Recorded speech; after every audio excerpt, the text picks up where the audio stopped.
Bonjour tout le monde, enfin du coup bonsoir parce qu'il fait déjà bien noir dehors. J'espère que vous allez bien. Aujourd'hui on reprend les bonnes habitudes. J'accueille aujourd'hui Aurélie. Aurélie, bonjour. Bonjour, bonjour. Donc Aurélie que vous connaissez sûrement déjà parce qu'elle a été la première à faire partie de la buvette. Donc sur un épisode pilote qui est sur la chaîne YouTube qui dure 3h30 je pense. Donc on s'était un petit peu laissé aller. On avait un peu C'était débordé sur pas assez mal de long. choses. C'était Mais assez vite. Mais du coup, c'était très bien parce que ça a permis de mettre les choses au clair, de mieux structurer les émissions. Donc du coup, on a été un petit peu dans une première. Ben voilà, c'était un pilote, c'était fait pour. Et là maintenant, je pense qu'il était temps qu'Aurélie ait sa propre émission, sa vraie émission de qualité, mieux dirigée, mieux écrite. En plus, on avait pas mal de sujets aujourd'hui à traiter. Donc forcément, on va partir beaucoup plus sur le côté le football féminin, bien entendu, parce que Aurélie, comme je l'ai dit sur Twitter, est sûrement la personne référente au foot féminin en Belgique. Donc ne fais pas la timide, ne fais pas la gênée. Oui, Ouais, je ne dirais pas ça, mais bon, tu es écoute, sûrement la personne, je suis un peu. tu fais J'ai quelques partie, notions. ouais, tu fais partie du podium des gens qui s'y connaissent le mieux en football féminin. En Wallonie, en tout cas, pour le C'est côté toi qui belge. l'as dit. Donc C'est je toi le qui dis, l'as dit. je le dis sans aucun souci. Donc voilà, ici on avait pas mal de choses à évoquer. Donc en gros, on a bien sûr le parcours des Belges hein, sur la scène internationale. Les Red Flames qui se sont qualifiés pour la Coupe d'Europe de bien belle manière en plus. On a la cérémonie The Best qui est à mon avis en cours actuellement et qui va bientôt arriver. Donc on pourra peut-être faire des petits pronos sur Tout à le fait, je moment. check, hein. Ouais, ben, on va le garder sur le côté de toute façon. Et si on a les résultats en même temps, on les diffusera directement. On aura aussi bien sûr une page sur la Pro League féminine, donc le championnat belge de foot féminin. On devra parler forcément du Classico, Standard Anderlecht, qui a été un petit peu one-sided et qui était un peu surprenant d'ailleurs au niveau du score. Et alors aussi on va parler d'un cas un peu plus spécifique, le cas des Zébrettes, l'équipe de football féminin du Sporting de Charleroi. Donc qui a eu voilà, quelques petits couacs alors que c'est une équipe qui s'est lancée un petit peu rapidement, peut-être un petit peu trop vite justement. Donc voilà, on reviendra là-dessus. Aurélie, avant toute chose, enfin avant toute chose, ça fait déjà 5 minutes que je parle, hein, mais avant toute chose, est-ce que tu pourrais te présenter pour les gens qui ne te connaîtraient pas? Eh bien, je suis journaliste sportive pour Sport Foot Magazine. J'ai bossé plusieurs années pour La Dernière Heure, où là, je traitais plus du football international, mais du coup, là, masculin. Et là, depuis quelques mois maintenant, je travaille donc pour Sport Foot Magazine et je suis principalement donc le foot féminin, donc évidemment plutôt les Red Flames, la Super League, qui pour la première fois est donc diffusée sur Eleven Sport en télévision. Et donc, du coup, c'est un bon petit coup de projo quand même sur ce championnat qui est en train de grandir, qui doit encore grandir. Donc voilà, foot féminin et d'autres choses, évidemment. Évidemment. D'accord. Bah écoute, voilà, j'espère que ça va très bien pour l'instant à Footmag. Donc au début, on en avait parlé hein, au début d'année, c'était un peu compliqué avec la période Covid. Ils ont dû sauter quelques numéros. Ils avaient même arrêté de diffuser pendant quelques mois, je pense, hein, Tout à fait. leur mensuel. Donc, enfin non, c'est un hebdomadaire d'ailleurs. Donc voilà, j'espère que maintenant ça va mieux. Enfin, je suppose que c'est reparti là. Hein. Je vois les bouquins qui tournent un petit peu plus. Donc Oui, oui, tout à fait. Bah, pourquoi est-ce qu'on avait arrêté? Tout simplement parce que déjà, on n'avait plus notre matière première. Donc, on avait continué un mois après l'arrêt du championnat. À ce moment-là, on ne savait pas encore si ce serait un arrêt définitif ou pas. Sachant que ça jouait nulle part, hein. Ça jouait même plus dans les autres grands pays européens. Donc, on n'avait plus notre matière première. Ça aurait été compliqué, je pense, de continuer vraiment pendant toute la période sans foot. Parce que voilà, il y a un moment, tu peux avoir toute l'imagination que tu veux, ça c'est compliqué. Et puis aussi pour des raisons beaucoup plus pragmatiques, beaucoup plus économiques, on n'avait plus de revenus publicitaires, c'était très compliqué. Donc à partir de là, bah, voilà, hein, comme dans d'autres médias, nous on a complètement arrêté, on a pris le pli de complètement arrêter la publication pendant 3 mois, si je ne me trompe pas. Aucun média n'a été épargné, hein. La plupart ont dû au moins voilà, un petit peu rogner. Les indépendants ont pris plus cher, évidemment, comme souvent. Donc voilà, ça n'a pas été facile. Maintenant, après, je pense qu'on est. Enfin, à titre personnel, j'allais dire, on ne parlerait pas au nom des autres, mais moi, je n'ai pas été la plus à plaindre. Voilà, ça permet de faire d'autres choses, de s'occuper d'autres choses dont on n'avait pas forcément le temps de s'occuper quand on est un peu full-time au boulot. Donc voilà, mais le retour fait très plaisir évidemment, en même temps que le football, en même temps que la Pro League, avec cette Super League qui arrive. Donc voilà, moi pour l'instant tout va très bien et pourvu que ça dure, j'imagine que vu les protocoles mis en place et vu l'importance capitale des droits télé, je pense qu'il faudra quand même une bonne catastrophe pour que le foot s'arrête. Ouais. Économie oblige. Après, la Donc, catastrophe, elle est peut-être ici en train d'arriver, hein. Le côté Media Pro qui est en train de se passer en France va faire grand bruit et je pense il va impacter énormément de clubs. Déjà Lille, là, qui est dans une phase très compliquée, hein, donc, et euh, Moucron. et Moucron, Donc, oui, Moucron, tout à fait, donc qui forcément est dépendant aussi. Il y a pas mal de clubs en France qui sont un petit peu en attente de savoir du coup combien est-ce que Canal va reprendre les droits, combien est-ce qu'on va toucher sur l'enveloppe au total. Et le problème, c'est que, voilà, c'est qu'on. En fait, on a eu une interview avec Pierre Maas, donc je sais pas si tu connais, qui est un journaliste qui travaille uniquement quasiment sur les droits TV. Et non, je d'ailleurs, connais pas, mais sujet intéressant, ouais. hop, regarde, voilà, je vais même faire un peu de pub. Et j'ai son bouquin, donc le business des droits TV du foot. Donc c'est un bouquin qui est très intéressant. Je n'ai pas encore fini parce que c'est quand même de la grosse info, mais justement, on en avait parlé. Le fait est que, en fait, ce qui fait monter les prix des droits du football, c'est simplement la concurrence. Et donc effectivement, en France, il y a beaucoup de concurrence. Il y avait RMC, il y avait beIN, il y avait Canal, il y avait Mediapro. Donc il y avait pas mal de choses, pas mal de gens qui étaient dans la bataille. Et du coup, c'est pour ça qu'on est arrivé à ce milliard et 100 millions. Maintenant, est-ce que pour l'année prochaine, avec tous les gens qui seront beaucoup plus frileux, qui auront perdu beaucoup de plumes avec les droits TV de cette année-ci et tout ça, est-ce que on va pas justement avoir une dégringolade de ces prix? Est-ce que ça va pas être compliqué? On est un peu dans l'expectative. Alors, on va voir comment la saison ici va se terminer, si elle se termine à 100%, si on a vraiment tout qui va bien se passer, parce qu'on est toujours un peu en attente de savoir ce qui va se passer avec le Covid. Mais quand tu parlais de catastrophe économique, on est peut-être justement déjà dans un des premiers pas de ce qui pourrait être, de ce qui pourrait un peu refaire basculer, refaire donner les cartes de tout ça, quoi. Oui, bon, après, la bulle économique du football qui va péter, ça fait des années qu'on en parle. Je me souviens d'une partie de mon mémoire, c'était il y a un certain temps maintenant.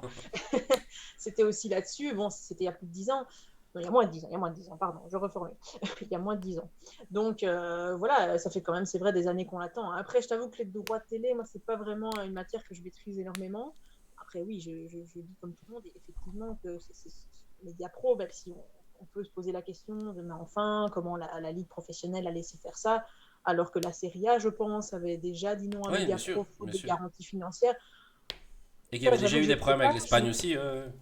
Oui, c'est ça. Après, voilà, effectivement, est-ce qu'effectivement, il y avait pas un problème dès le départ? Est-ce que la Ligue 1, tout mon respect pour la Ligue 1, valait vraiment quasiment 1 milliard, quoi?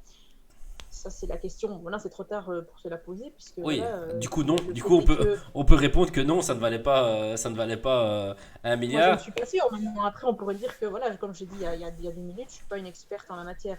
Maintenant, les conséquences que ça va avoir, ça, c'est difficile à dire. Est-ce que il y a des prêts, je pense, qui ont été contractés, notamment au niveau de l'État ou des choses comme ça. C'est Mais ça, je t'avoue ouais. que c'est pas quelque chose que je maîtrise très très bien. Donc du coup, ça, j'ai pas un avis. Enfin, j'ai pas un avis vraiment très étayé là-dessus. J'ai l'avis que plein d'autres gens auront peut-être, mais qui est pas vraiment qui a pas forcément de la valeur ajoutée. Donc, mais oui, enfin, le fait est que effectivement, c'est très problématique parce que tout le monde se tient un petit peu finalement. C'est C'est pas juste ça. oh le championnat de France, Ouais, tout à fait. mettons le championnat de France s'écroule, non, parce que on revend aussi des joueurs en France, on l'a vu avec Jérémy Doku. Pourquoi est-ce qu'on a vendu Jérémy Doku? C'est parce que il y avait des problèmes de liquidité en Anderlecht. Si Rennes ou tout autre club n'a plus 25 millions à mettre sur un jeune, par exemple d'Anderlecht, si on prend l'exemple de Doku, comment est-ce qu'on fait? Sachant qu'avec le Brexit, je ne sais pas dans quelle mesure ça va vraiment avoir un impact sur le mercato. J'imagine quand même que oui. On va plus pouvoir revendre un peu des second, troisième couteaux, 20 millions à un club comme Brighton ou Newcastle. Non, Donc surtout que effectivement, ça fait déjà, ouais, ça fait déjà quand même déjà quelques saisons que la ruée vers l'or de la première ligue s'est vraiment calmée. C'est fini le fait que, voilà, le moment où Fellaini était parti à Everton pour 20 millions, où là, à ce moment-là, ça a acheté dans tous les sens pour des 15, 20, 30 millions. C'était quasiment le budget du club. Donc forcément, c'était un transfert qui était fabuleux. Maintenant, le problème, c'est que d'une part, l'Angleterre achète beaucoup moins à l'étranger. Elle se tourne un peu plus sur la formation interne. Il suffit de voir Liverpool, hein, qui ici, dans cette période où ils ont beaucoup de blessés, ils lancent beaucoup de jeunes. Ils sont pas partis dans un panic buy en se disant, ben oui, il nous faut absolument étoffer notre noyau. Non, non, ils ont été travaillés avec les jeunes. Même chose pour Manchester, qui tente aussi de travailler pas mal avec sa jeunesse. Donc, Voilà, ils ont un petit peu changé le fusil Ouais. d'épaule. Ça fait cher d'acheter des joueurs à 40 millions, à 50 millions, à 60 millions. Et après de se dire, enfin, moi je prends toujours le cas Pepe, hein, à Arsenal. Alors oui, Pepe est un très bon joueur. L'acheter 82 millions, c'est Oui, compliqué, mais c'est Arsenal, compliqué. enfin, là, il y a quand même des trucs. Même les deux Manchester, enfin, je veux dire, c'est plus d'un milliard, je crois, que Guardiola a dépensé. Ouais, même, Enfin, je crois que c'est il même y a plus de 3 ans, quoi. un milliard et demi, je crois, depuis qu'il est là, je pense. Donc, est-ce qu'il y a vraiment plus de panic buy? Là, ils ont mis combien sur Ferran Torres, sur allez, Ruben Dias, ils ont encore mis énormément Ouais, ouais, bien d'argent. sûr, Donc, bien sûr. je suis pas sûre que ce soit vraiment la fin de cette manne-là. Maintenant, après, voilà, c'est effectivement entre le Brexit et le Covid, il y a des choses qui, je pense, vont bouger et qui vont avoir des répercussions sur les championnats comme le nôtre, qui sont des championnats tremplins, de toute façon, où on sait pourquoi on sait qu'on est plus près de gagner une Coupe d'Europe. Donc, effectivement, voilà, l'idée, c'est de faire grandir des jeunes et après, voilà, de combler un peu les déficits ou les, oui, enfin, oui, les déficits via des transferts, notamment vers l'Angleterre, parce qu'effectivement, le mercato anglais, c'est toujours drôle, hein, en soi, c'est quand même rigolo. Ouais, ouais, bien sûr. Quand Il y a on quand même voit. des clubs où tu le suis, mais en mode avec du popcorn, en disant, mais enfin, comment est-ce possible? Oui, et encore une fois, eux, leur manne financière vient surtout des droits télé, parce que faut pas oublier qu'en France, par exemple, les droits télé sont divisés par rapport au classement général à la fin de l'année. En Angleterre, c'est beaucoup plus équilibré. Donc, c'est-à-dire que le 20e de Première League ou le promu de Championship vers la Première League va gagner quasiment autant que City ou que United en droit télé, hein, pas en droit sponsor et tout ça, mais en droit télé. Et donc du coup, ça leur donne aussi une manne financière qui est beaucoup plus importante pour un club qui a peut-être moins d'argent à la base, quoi. Oui, Mais oui, voilà, c'est. par exemple, je me souviens du cas de Leicester, bon, évidemment, c'était une histoire complètement incroyable, c'est génial, et enfin, c'est un peu le genre d'histoire, il y a que le football peut vraiment en offrir. Après, c'était pas non plus un club complètement fauché, hein. Ils avaient, je crois, un budget de 175 millions, quelque chose comme ça. C'est peut-être un petit peu plus qu'un Oui, championnat bien sûr. Ouais. maintenant. Donc, voilà. Bon, Mais je pense après, qu'il. l'Angleterre, c'est un cas très particulier. Et je te répète, c'est pas forcément le sujet sur lequel je suis la plus à l'aise. Donc, Non, non, bien sûr, bien sûr.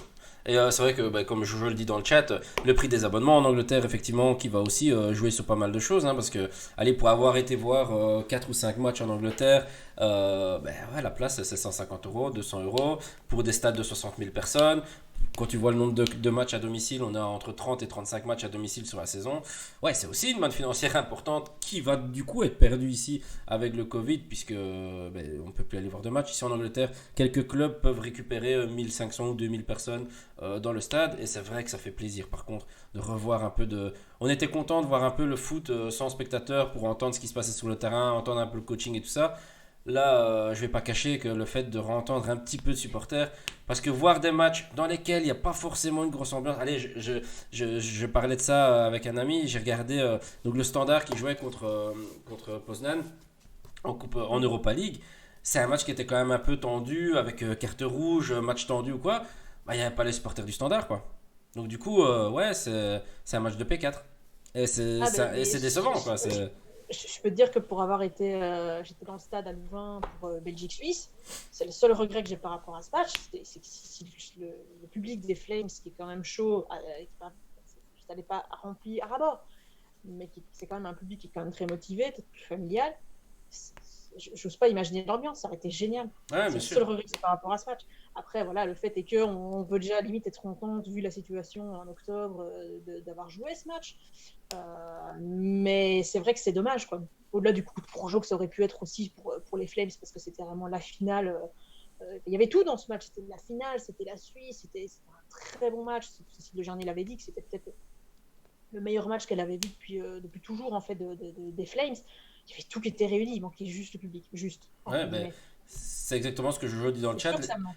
Les supporters font tellement la différence. Et effectivement, en Europa League, pour le championnat belge, c'est des matchs qu'on attend. Enfin, moi qui ai eu mon abonnement pendant 5 ans au Sporting de Charleroi, la fois où on a reçu le Beitar Jérusalem, mais je m'en souviendrai toute ma vie, c'était la folie. Paulet qui m'a doublé avec un assist fabuleux. Enfin, je veux dire, on gagne 3-1 à domicile, 5, non, c'était 5-1, je crois, à domicile, 2 cartes rouges pour les adversaires. Fais confiance. Ouais, ouais, mais c'était un match, c'était la folie. Les supporters de Charleroi qui sont déjà peu chauds, la T4 qui était en folie. Enfin, c'était vraiment un superbe match. Maintenant, on reverrait ce match-là. Bah ouais, c'est un match quoi. C'est un match de foot. Tu peux dire il y a un goal, il y a une remontada, quoi que ce soit. Ouais, tu vois juste deux chiffres qui changent en haut à droite de l'écran. Mais en vrai, il y a rien du tout quoi. Donc franchement, je te conseille quand je joue. Je sais pas si tu es déjà abonné ou quoi, mais c'est vrai que c'était vraiment une bonne ambiance. Mais du coup, voilà, on a déjà bien digressé. Mais on va revenir. Donc, tu en parlais donc, des Red Flames donc, qui ont réussi à se qualifier pour l'Euro 2022 Absolument. grâce à un excellent match. J'ai su voir des highlights, j'ai pas vu le match en entier, mais j'ai vu des highlights et ils ont fait un super match apparemment. Donc c'était vraiment un gros niveau. Qu'est-ce que tu penses justement du niveau des Red Flames actuellement? Bah, écoute, ce match, ce que moi j'ai trouvé super, c'est que le premier quart d'heure, elles ont vraiment été mises en difficulté et on avait vraiment vu un petit peu les mêmes défauts que pendant la première mi-temps en Suisse. Donc, pendant la première mi-temps, elles n'étaient pas dedans, comme si elles se retenaient un peu, je sais pas, elles n'osaient pas aller vraiment à fond dans les duels et tout ça. Et là, c'était vraiment, j'avais l'impression de revoir un petit peu ce match-là, parce que là, elles n'ont pas mis une mi-temps, voire une heure à se réveiller, mais un quart d'heure. Et j'ai trouvé cette réaction vraiment pleine de maturité. C'est un peu le mot aussi de ce sélectionneur. C'était une réaction vraiment mature. Et ça m'a vraiment fait plaisir. Parce que du talent, on sait qu'il y en a. Villard, De Kenny, Kaiman, Missipo, et j'en oublie. Il y a du talent, mais parfois il manquait un petit peu cet élan comme ça, un peu limite mental, hein, ce petit cap mental. Et là, on a vraiment vu un quart d'heure, elles ont été dominées. C'est pas grave, elles n'ont pas paniqué, elles ont vraiment retrouvé un peu le fil de leurs idées. Elles ont mis 4 buts, quoi. Et il n'y a pas eu photo. Alors évidemment, la Suisse a perdu une joueuse importante, Valti, en première période, si je me souviens bien. J'étais en contact avec Missipo, si ma mémoire ne me trahit pas. Mais malgré ça, c'est pas le contraire. C'était vraiment, voilà, elles voulaient être à l'Euro, elles ont montré qu'elles voulaient y aller. Parce que c'est bien beau de vouloir dire, ouais, on peut se qualifier, on veut faire partie du gratin européen, rejoindre les 16 meilleures nations. Il faut aussi prouver qu'on mérite sa place. Et là, sur ce match-là, franchement, chapeau. Parce elles ont vraiment prouvé qu'elles avaient leur place avec les grandes nations qu'on n'est certainement pas encore au niveau de la France, de l'Angleterre ou des Pays-Bas, ou de l'Allemagne. C'est pas encore le but à atteindre. Mais c'est de se dire voilà, qu'on peut réduire le gap sur des nations comme le Danemark, par exemple. Vous avez battu 4-0 en Algarve Cup. On avait vu là qu'il y avait encore du chemin à parcourir. Mais que voilà, que même contre les grosses nations, on pouvait sortir de nation. C'est ce que disait Tim Duquesne dans une interview dans le Foot Magazine de cette semaine, que c'est bien de marquer plein de buts contre la Lituanie. C'est très bien, il faut le faire. On gagne 9-0 en Lituanie. On les bat ici 6-0, si je me souviens, avec un quintuplé de Kenny d'ailleurs.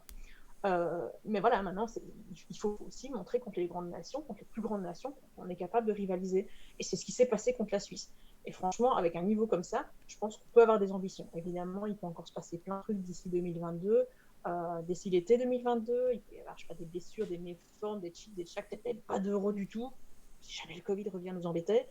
Il peut aussi y avoir le tirage aussi. Il faut quand même voir un petit peu contre qui on va affronter. Je rappelle quand même qu'en 2017, on se tape dans la phase de groupe le Danemark, futur finaliste, les Pays-Bas, pays hôte, futur vainqueur, et la Norvège de Adaigerberg. Pour le coup, que les Red Flames ont battu 2-0. Première victoire dans la phase finale d'un grand tournoi. Ça, c'était quand même un bon gros souvenir et une grosse perte.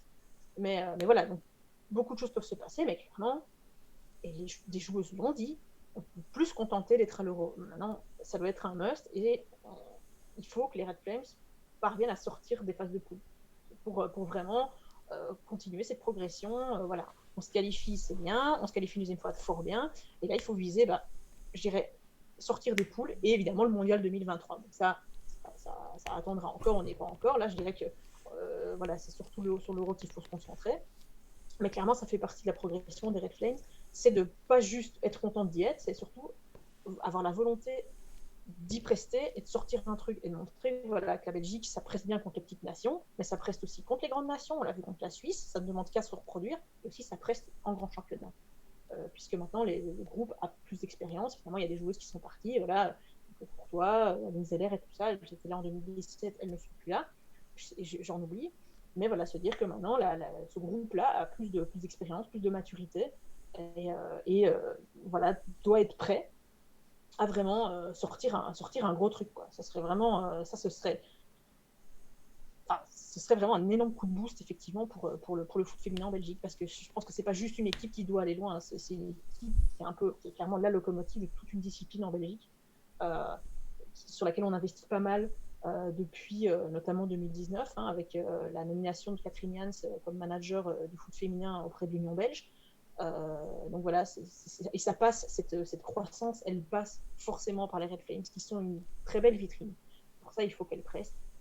Et voilà, contre la Suisse, elles ont vraiment fait le boulot, elles ont très bien fait. Rien à faire, quoi. Oui, et puis moi, ce qui m'a impressionné aussi, c'est que dans le foot féminin, pendant longtemps, c'était vraiment une, deux, trois joueuses qui tiraient des équipes vers le haut, qui s'occupaient quasiment de faire tout le boulot. À partir du moment où on avait une grande attaquante, on savait bien qu'elle allait en mettre 4 ou 5 contre des équipes un peu moins fortes. Ici, on a vraiment l'impression que l'équipe est devenue vraiment beaucoup plus étoffée. Il y a vraiment il y a beaucoup moins de différence de niveau entre la meilleure et peut-être une moins bonne joueuse. On est vraiment devenu sur un Ça truc un coupe peu. un petit peu là. Ah, pardon, ouais, c'est peut-être ta connexion du coup, parce que je vois que ça lag un petit peu chez moi C'est aussi. sûrement ma connexion. Je crois que c'est sûrement ma connexion. Mais Oui, oui, mais oui, tout à fait. Ça c'est vraiment, ça c'est, je pense, un des points sur lesquels les films au cours des années ont vraiment progressé. C'était Janice Kaiman qui expliquait, je crois que c'était à l'occasion de sa 7e cap, il y a quelques mois déjà maintenant, dans Nantes, que à un moment, quand elle avait commencé, quand elle a 32 ans, elle a dû commencer il y a 12, 13 ans, un truc comme ça. C'était limite compliqué de former un groupe de 23 joueuses. Il y avait 11 très bonnes joueuses, mais pour vraiment l'étoffer, comme tu le disais, c'était compliqué. Ici, par exemple, ce qui s'est passé contre la Suisse. Il n'y avait pas Elena Dont. Elle s'est blessée à la rotule avec Twente il y a 3 semaines, je dirais. Alors qu'elle montait vraiment en puissance, à la fois en club et à la fois en équipe nationale. Quand on a joué en Suisse, autant les Flames ne sont pas sortis une très grosse prestation, autant Elena Dont avait vraiment fait de belles choses. Il y avait aussi Ella Van Kerkhoven, qui était blessée depuis des mois, qui a enfin joué ce week-end avec gants, après des mois, quasiment un an de galère, des blessures, le Covid, un retour sans cesse reporté. Voilà, on n'a pas deux attaquants, bon, c'est pas le drame. C'est embêtant évidemment, c'est beau de les avoir, mais voilà, c'est pas grave. On remet de Kenny un cran plus haut, puisqu'elle est passée de médiane à attaquante. Ah, et ça va faire un trou au milieu. Bah non, parce qu'on a Marie Minart, on a même Chloé Van de Velde de Gand qui peut aussi pallier le déplacement de Kenny si on veut un cran plus haut. Marie Minart qui est en train vraiment de s'imposer comme une des meilleures joueuses du championnat aussi au club Wayelais, donc c'est le club de Bruges, et qui était déjà titulaire, je pense, contre la Suisse, pas contre la Lituanie. Contre la Lituanie, elle a ouvert son compteur but en sélection. Voilà, il y a beaucoup plus d'options. Il y a beaucoup plus d'options. C'est ça que je trouve aussi encourageant, c'est de se dire, voilà, si on perd une joueuse pour, je sais pas, suspension, blessure, que sais-je, c'est mieux évidemment d'avoir ses titulaires, évidemment, mais c'est pas le drame complet, en tout cas certaines. Donc ça aussi, c'est effectivement, ça montre que voilà, il y a un vivier qui est plus large, donc il y a aussi un meilleur encadrement qui permet de faire grandir plus de joueurs et d'avoir vraiment un noyau vraiment beaucoup plus compétitif. oui, je réponds juste à Jojo dans le chat, mais effectivement, Pas donc de souci, pas de souci. il demande le championnat belge féminin est bien médiatisé. Justement, on va en parler tout à l'heure, mais non, pas du tout. On est vraiment très loin du compte encore en Belgique à ce niveau-là. Mais est-ce que tu Oui, penses. oui, oui. Vas-y, pardon. On y reviendra après pour ne pas trop mélanger les pinceaux. Mais du coup, est-ce que tu penses que le fait qu'on ait vraiment ce vivier de joueuses, bah, du coup, aussi, il faut pas oublier, et c'était une grosse interrogation qu'il y avait eu au niveau du PSG il y a 2-3 ans, c'est que il y a ce problème de compétition. C'est-à-dire que quand on est un attaquant où on est sûr d'avoir sa place, où on n'a personne derrière comme autre attaquant pour venir mettre de la pression, on va être moins bon. On va moins travailler à l'entraînement, on va moins avoir de pression, on va moins se dépasser et dépasser ses limites pour être sûr de garder sa place. Ici, on a vraiment un vivier qui arrive, donc du coup, effectivement, oui, il y a certaines places qui vont être absolument inébranlables et on sait que ce seront ces joueuses-là qui joueront. Maintenant, effectivement, pour les joueuses qui sont peut-être un peu moins sûres de leur niveau, ben du coup, il va falloir travailler, il va falloir continuer les entraînements, il va falloir continuer à se dépasser. Et ça, je pense que c'est vraiment un gros point fort qu'on a maintenant en Belgique, c'est qu'on a vraiment une vraie équipe avec vraiment des pressions sur certains joueurs qui peuvent du coup se faire remplacer. Alors ça, c'est le côté un peu plus pour se dépasser, mais d'un autre sens aussi, comme tu dis, on a des blessés, on peut les remplacer. Il y a 4-5 ans, je suis pas sûr que si tu perdais 3 joueuses de ton 11 de base, tu avais la moindre chance contre n'importe quelle équipe. C'était vraiment très compliqué. Mais du coup, est-ce que le fait que maintenant nos joueuses aussi commencent un petit peu à performer au niveau européen, donc on en parlait tout à l'heure de la Ligue des champions féminine, où on a quand même quelques Mhm. joueuses qui maintenant font un peu parler d'elles, qui font des bons résultats, qui arrivent à faire de belles belles choses. Alors, on parle de Janice Kayman, d'ailleurs, que j'essaye d'inviter à la buvette pour essayer de l'avoir une fois. Janice, je te refais signe, tu es la bienvenue Ouais. quand tu veux, ce sera avec grand plaisir. Mais, euh, mais du coup, effectivement, c'est- est-ce que ces joueuses qui sont en train vraiment de toucher et de goûter un peu plus à la compétition de haut niveau et du coup à la pression, au stress, est-ce que ça va pas ne faire que faire grandir notre équipe nationale? Je pense qu'effectivement, c'est. Parce que bon, Janice Clayman, ça fait quand même longtemps hein, que le haut niveau, elle y goûte. Elle a joué plusieurs années en France, elle a joué aux États-Unis. Alors évidemment, ici, elle joue peu à Lyon. En même temps, quand on joue peu à Lyon, ça ne veut pas dire qu'on est mauvais, parce que Lyon, c'est juste le meilleur club d'Europe. Elle est arrivée là mi-2019. Sa concurrente, c'était Lucy Bronze, qui était élue joueuse Compliqué, UEFA. C'est compliqué. compliqué. Lucy Bronze, donc c'est une Anglaise, latérale droite, qui est retournée maintenant, qui est retournée cet été à À Manchester City, City ouais, avec c'est ça. son contrat. Et qui avait été d'ailleurs élue en 2019 joueuse UEFA de l'année. Bon, là, ici, Lyon a transféré Ellie Carpenter, une jeune Australienne qui, moi, m'avait fait assez bonne impression pendant le mondial, personnellement. J'avoue que je ne la connaissais pas d'avant, je ne suis pas la compétition australienne, je dois bien l'avouer. Mais voilà, qui est de nouveau une excellente joueuse. Ici, Janice a joué un peu plus parce qu'il y a eu un enchaînement de matchs. Il y a eu le match européen, l'aller contre la Juventus, puis le match du championnat de D1 Arkema, la D1 française, contre ici. Et puis encore donc le match retour contre la Juventus à Lyon cette fois, qui a eu lieu mardi. Oui, non, c'était mardi, je pense. Ou c'était, non, c'était mardi. Bon, bref, milieu de semaine, ça, peu importe. Midweek, ça passe. Midweek game. Et donc du coup, ce que je veux dire sur Gianni, c'est que effectivement, elle joue peu, mais elle est habituée au plus haut niveau. Pas depuis qu'elle est à Lyon, je dirais avant elle était à Montpellier. Alors évidemment Montpellier, c'était ce qui est compliqué en D1 Arkema, c'est qu'on a vraiment le PSG Lyon et puis on a des équipes comme Bordeaux, Montpellier, le Paris FC, et puis après on a un peu encore un autre groupe. Mais même quand on est, je pense, à Montpellier dans des clubs du sub-top français, ça reste quand même du très très haut niveau. Et maintenant quand elle est à Lyon, où elle joue avec des joueuses comme Wendy Renard, Eugénie Le Sommer, Dine Frama-Rosanne pour citer qu'elle, forcément ça te pousse et ces petits détails qui font la différence entre le top niveau et le bon niveau. Et je pense que ça, et au-delà de son expérience, parce qu'aussi, voilà, elle a plusieurs années, elle a une dizaine d'années de foot derrière elle, c'est évidemment une expérience hyper précieuse pour un groupe des Flames où on voit qu'il y a beaucoup de jeunes joueuses, il y a beaucoup de jeunes joueuses qui ont beaucoup de cap. Par exemple, Tim de Kenny, elle a 57 cap, elle a 23 ans. Laura Delos, elle en a 25, 20, non, elle a un peu plus âgée, elle a 27 ans, mais elle a déjà 75 cap. Tu sais, sa Willard, elle en a 94 alors qu'elle a que 27 ans. Donc c'est sûr que c'est un groupe jeune, c'est un groupe qui a beaucoup de cap, mais c'est parfois aussi un groupe jeune. Et on essaie aussi d'intégrer des jeunes, notamment les jeunes de Louvain, comme Anna Hurlings par exemple, qui est montée quelques minutes contre la Suisse justement à la place de Willard d'ailleurs, qui est un des grands espoirs du foot belge. Jarno Teulings aussi, qui a rejoint Anderlecht à l'intersaison, qui a 18 ans, qui est une excellente joueuse, je trouve, un peu playmaker comme ça, qui est très intelligente, je trouve, sur le pré, qui doit encore un peu s'endurcir, parce qu'elle a 18 ans, donc forcément, il faut encore un peu prendre un peu de caisse physique. C'est typiquement ce genre de joueuse-là, que des joueuses comme Kaiman, comme Hullart aussi, bon, qui est revenu en Belgique, mais qui joue à City avant. Là aussi, c'est le top niveau anglais, c'est le top niveau européen. Donc ça, c'est typiquement le genre d'expérience de haut niveau où ce sont des joueuses qui peuvent te dire voilà comment ça se passe au top niveau, faire gaffe à ça, à ça, à ça. Des petits détails, mais qui peuvent vraiment, vraiment faire la différence et faire grandir de jeunes joueuses comme ça. Oui, non, mais clairement. Clairement. Mais du coup, enfin, ça nous donne un petit peu d'espoir pour dire de voir vraiment les Belges. Alors, ça va être difficile, encore une fois, d'être compétitif face peut-être à la Norvège, face peut-être à la France ou des choses comme ça, où la France est quand même beaucoup plus développée et où ça fonctionne beaucoup mieux pour eux pour l'instant. Maintenant, effectivement, on commence à essayer de mettre un peu de moyens, on essaye de les suivre un petit peu plus. On va en parler un petit peu plus après, mais ça, c'est pas encore forcément ça. Mais voilà, il y a des choses qui bougent. On commence à avoir un peu plus de joueuses, un vivier un peu plus gros, parce que maintenant, ben voilà, quand une fille veut faire du foot, faut pas oublier que, allez, moi qui ai fait beaucoup de foot, j'ai joué souvent contre des filles donc qui étaient dans l'équipe adverse parce Mhm. qu'il n'y avait pas d'équipe de filles.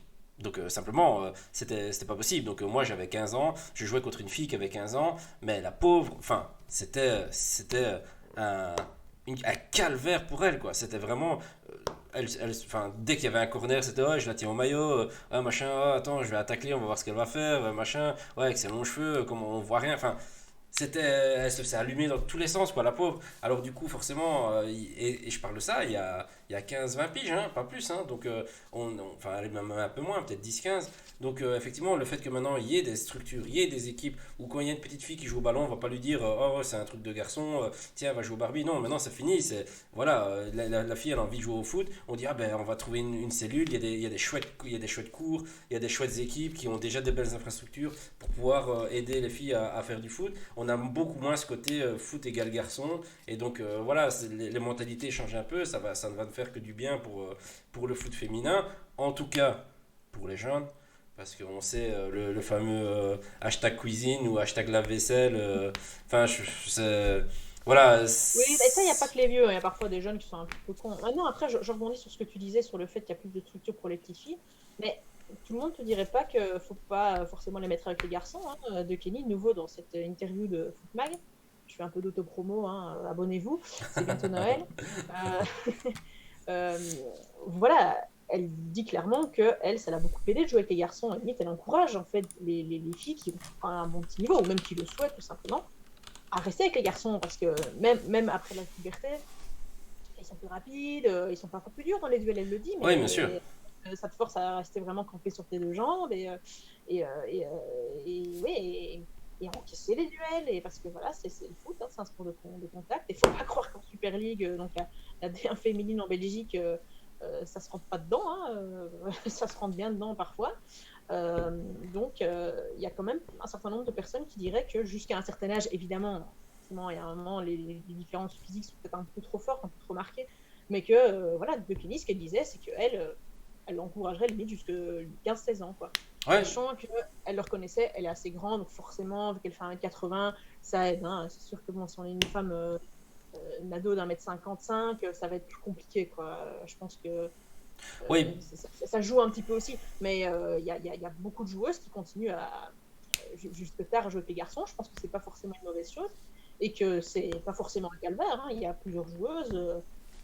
Moi, je pense que c'est Cécile Gernier qui disait que bah, voilà, quand elle jouait avec les garçons, elle était au-dessus de beaucoup d'entre eux, si pas Ouais, ouais, du non. moins la totalité d'entre eux. Donc, pas forcément non plus un calvaire. Quoi. Non, bien sûr. Et c'est vrai que moi, quand je parle des quelques filles que j'ai rencontrées, justement, comme on parlait tout à l'heure de la concurrence, ben, elles doivent encore plus prouver qu'elles sont meilleures que les autres. Parce qu'on va dire, du même niveau, on va toujours privilégier le garçon. Parce que c'est comme ça, et parce qu'on va dire il est plus fort, il est plus solide ou quoi. Et du coup, la fille était chaque fois vraiment à un gros niveau. Et c'était beaucoup mieux, je suis sûr, pour elle, parce que du coup, elle apprenait beaucoup plus. Et quand elle retournait en équipe de filles, à mon avis, elle devait vraiment avoir step up d'un bon niveau. Mais c'est vrai que c'est des choses qui étaient assez compliquées. Après, effectivement, quand on arrive dans le côté junior, le 16-21 ans, voilà, c'est pour avoir fait mes Oui, là, ça devient juniors. compliqué. Je pense qu'effectivement, voilà, à partir de ce moment-là, Surtout que c'est les croisades. Hein. Pour les jeunes, les juniors, c'est des bagarres générales, un match sur deux. C'est des matchs qui en viennent au moins en main entre deux joueurs à chaque match. Enfin, c'est plus compliqué pour une fille pour faire son trou dans ce niveau-là parce que c'est vraiment full testostérone et ça veut rien laisser aller. Donc voilà, c'est peut-être moins facile, mais effectivement, jusque 14, 15, 16 ans, quand on est encore en scolaire. Et je pense que maintenant, il y a aussi peut-être des meilleurs encadrements pour la plupart. Donc oui, effectivement, ça doit être une bonne école pour pouvoir step up un peu plus rapidement, quoi. ouais. Je t'interromps juste 2 secondes parce que donc il y a déjà quelques prix qui ont été remis au FIFA The Best, machin. Là. Ah ben vas-y, on peut faire Et la pause de FIFA The Best. alors, gardienne de l'année, Sarah Boily, Ok, gardienne de l'OL. Gardien de l'année, Manuel Neuer, je pense que pas de contestation. ouais. C'est Son Heung-min Son qui gagne le prix Puskas. Le goal où il est Celui parti tout seul et où il a dribblé contre Burnley, 5 personnes. exactement. Ouais, tout à fait. Ok, ok, ok. Alors, c'est Sarina Wiegman, l'entraîneuse néerlandaise, qui est élue meilleure coach féminine, enfin, côté féminin, Ouais, une bien sûr. équipe féminine. Ça aurait pu être un mec qui aurait Ouais, qui c'est ça. coacherait une équipe. Ou, Inch'Allah, je l'espère, une femme qui coach une équipe masculine pour le FIFA The Best au niveau masculin, qui est donc Jürgen Klopp. Ouais. Je suis pas Et déçu parce alors, que je suis fan de Liverpool, mais après, voilà, c'est sur l'année, hein, c'est sur l'année écoulée, hein, donc c'est sur 2020, c'est ça? ouais, c'est ça, tout Ouais, à fait. c'est sur 2020. Donc pour ça, ok, pas de souci. Parce que le début de saison ici est pas forcément fou de Liverpool, mais c'est vrai que le début de l'année 2020 c'était incroyable. Donc je crois que c'est là qu'il a gagné tous ses points. Et Mattia Agnese, donc, qui remporte le prix du fair play. Ce jeune joueur de 17 ans a administré les premiers secours à un adversaire qui avait perdu connaissance. J'avoue que je l'ignorais. Moi Je savais aussi. pas que c'était Je savais c'était- même pas que ça existait le prix du fair play en fait. En vrai, j'ai jamais trop fait Ah. attention. Bah du Donc coup, voilà, bah écoute, c'est cool. S'il y a encore des autres prix, n'hésite pas à je couper te dis, ouais. pour le dire. Mais donc oui, revenons un petit peu sur la Pro League féminine. Donc là, effectivement, on parle des jeunes qui ont vraiment un peu plus d'infrastructures et tout ça pour pouvoir se développer. Maintenant, il y a toujours un problème qui, pour moi, est vraiment le problème numéro un du foot féminin. C'est vraiment la reconnaissance à haut niveau. C'est-à-dire que le foot féminin, on n'en parle pas, on ne le voit pas, on ne sait pas ce qui s'y passe. C'est vraiment pour moi un des plus gros problèmes du foot féminin aujourd'hui. Alors, Jojo, tu en parlais dans le chat, mais effectivement, non, le championnat belge n'est pas du tout médiatisé. Enfin, en tout cas, pas de la bonne manière. Euh, on- C'est plus ça, ouais. j'ai reçu ici donc, Christine Schrader, avec qui on en avait parlé un petit peu, mais elle était encore chez vous, elle n'était pas encore passée chez Eleven, donc voilà, il y avait encore, on n'était pas encore sûr de tout. Mais Mhm, bien sûr. effectivement, le problème, c'est que le championnat belge, on a de très gros matchs qui peuvent se jouer, donc avec des équipes qui sont vraiment de très haut niveau. On ne les voit pas, ils sont pas diffusés, on n'a aucune couverture médiatique. Je sais même pas s'il y a beaucoup de journalistes qui vont sur ces matchs-là. J'en sais même rien. Mais du coup, c'est vraiment le problème parce que comment voulez-vous donner l'envie? Parce que quand moi j'ai joué au foot, je regardais le foot à la télé et je devenais fou. La première chose que j'avais envie de faire, c'était prendre un ballon, aller jouer, m'inscrire dans une équipe et mettre les plus beaux goals possibles. Quand une fille ne voit pas de foot à la télé, elle se dit pas j'ai envie de faire ça. Donc il y a vraiment ce problème d'identification au niveau du foot féminin et c'est pour moi un des plus gros problèmes. Il suffit de voir l'engouement qu'il y a eu pour la Coupe du Monde féminine en France. Alors oui, c'était en France, oui, c'était dans des beaux stades et tout ça, mais il y avait de l'engouement. On a regardé les matchs, on était présents, il y avait plein de gens qui étaient là. Et je suis sûr que l'année qui a suivi, ou même les 6 mois qui ont suivi, le boom des jeunes filles qui ont voulu s'inscrire dans les clubs de foot, ça a dû être énorme. Ça a été le même boom que quand Justine et Kim ont gagné tous les tournois pendant 2 ou 3 ans au tennis. Je veux dire, c'est des choses où c'est vraiment important. Ah ouais, Jojo, il dit en France, c'est médiatisé pour les 3 ou 4 premiers. Oui, mais parce que, encore une fois, ils font des résultats complètement incroyables. Je veux dire, quand l'OL, ils sont à combien de Ligue des Champions gagnés de suite là? 5. Cinq Ligues des Champions gagnées de suite, enfin, c'est incroyable. Ce serait au football, on en parlerait enfin, ce serait au football masculin, on en parlerait pendant des décennies. Ici, forcément, ils en parlaient un petit peu plus, mais encore une fois, je suis quand même un gros consommateur de foot. Le foot féminin français, je sais pas où je le regarde, j'ai aucune idée. Je vois vraiment jamais rien passer. Alors, effectivement, je fais pas forcément la démarche de me dire je vais aller regarder du foot féminin, mais comme la plupart des spectateurs de foot, ils vont pas aller tout de suite se dire tiens, j'ai envie de regarder du foot. Ils ont peut-être ils ont peut-être RMC, ils ont peut-être BN ou quoi. Ben, ils vont d'abord tomber sur des matchs de la Liga, des matchs de Serie A, des matchs de Première Ligue. Si on ne nous montre pas des matchs de football féminin, on va pas aller les chercher en plus de ces matchs-là, quoi. C'est ça le gros problème en fait. Et c'est qu'ils Oui, mais doivent nous forcer à la diffusion. ça, c'est clair. Je pense que c'était Jenny Skyman qui avait expliqué ça aussi. C'est que un des problèmes, c'est que c'est tellement un flux continu chez les hommes. Oui, Parce oui, qu'il bien y, sûr. y a des pas grands championnats, puis il y a le championnat portugais, le championnat néerlandais, la Ligue des Champions, là, il y a l'Europa League le jeudi, il y a les équipes nationales, que effectivement, si tu casses où les femmes. Ah oui, Et oui, ça, bien sûr. je pense qu'on en avait déjà parlé lors de notre première. C'est qu'effectivement, oui, il faut pouvoir se dire qu'on ne passe pas un Mayence Augsbourg et qu'on passe en Anderlecht, Bruges, par exemple, du côté féminin.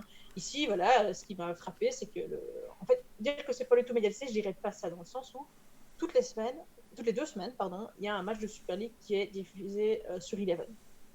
Et tous les lundis soirs, les highlights qu'on diffusait, normalement doivent l'être, sur la tribune et sur l'équivalent néerlandophone.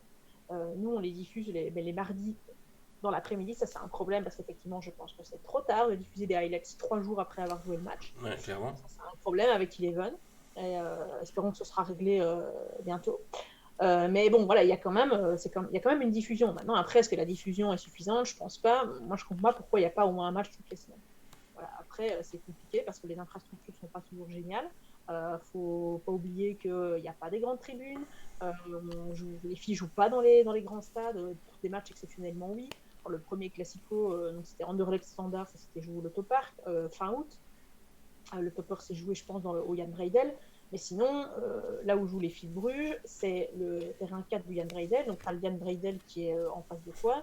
Et puis, tu as tous les terrains à côté pour les jeunes, etc.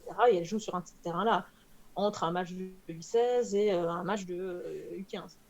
C'est ça le stade de Bruges. Donc, en gros, le gars d'Eleven, il est sur une espèce de structure en métal et il filme ça pour les highlights.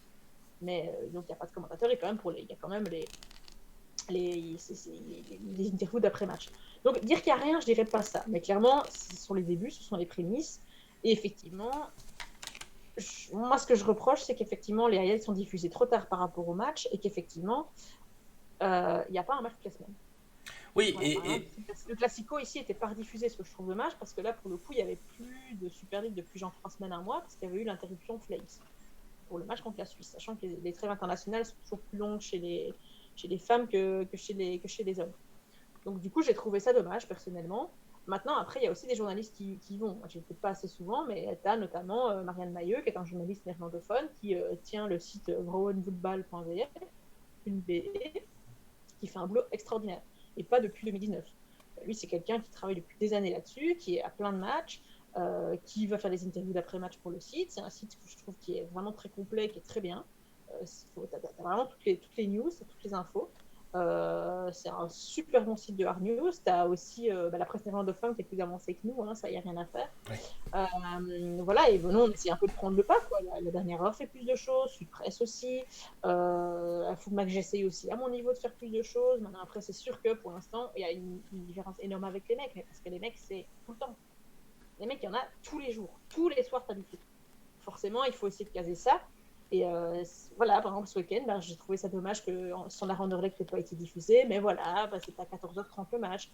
Or, à 15h30, il y avait Dortmund qui jouait avec les Belges. Il y avait le Hertha aussi avec Boyata, donc de mémoire. Donc voilà, moi je trouve ça dommage. Maintenant, après, c'est sûr que c'est des choix à faire en plus haut lieu. Et c'est vrai que si on est au niveau de la rentabilité, ça marchera toujours mieux un match de Bundesliga qu'un match de Super League. Mais je suis bien d'accord, et c'est ça que je voudrais voir, c'est que forcément, si on ne lance pas le truc, forcément la sauce ne va pas prendre. Donc là, c'est aussi à nous les médias de faire un effort, ça j'en suis bien consciente. Ouais. On doit plus en parler.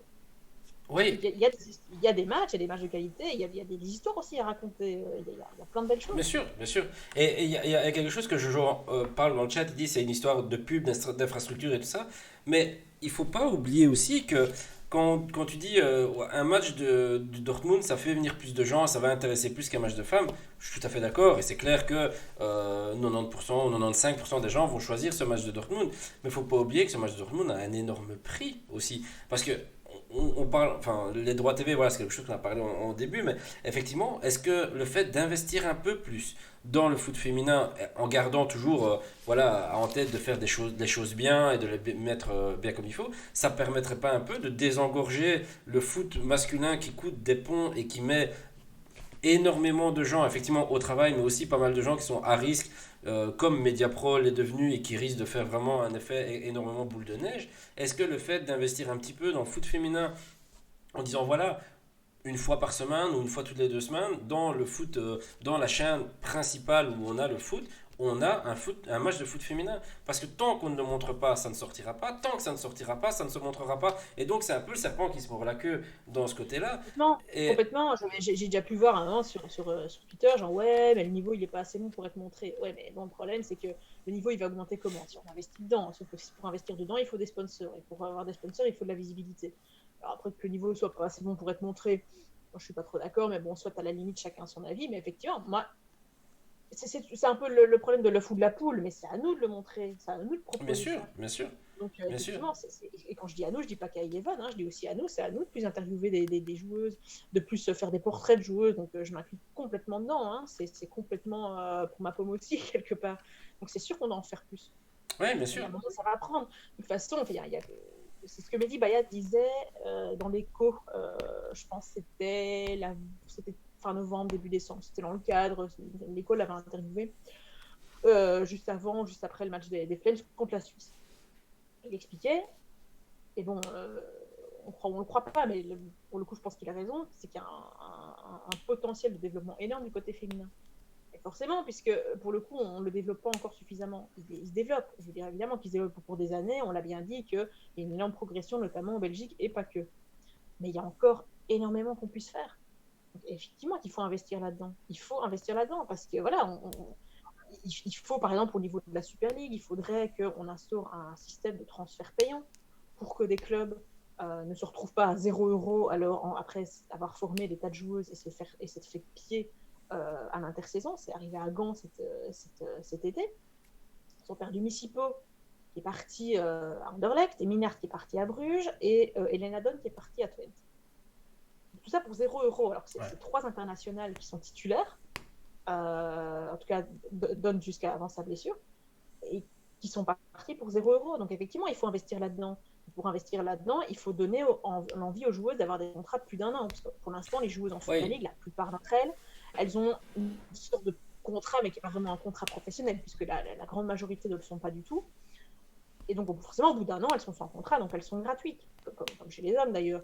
Il faut qu'on donne plus de moyens au club pour pouvoir proposer des rémunérations supérieures aux femmes, pour qu'elles puissent se dire, OK, là c'est intéressant, je vais signer 2 ans.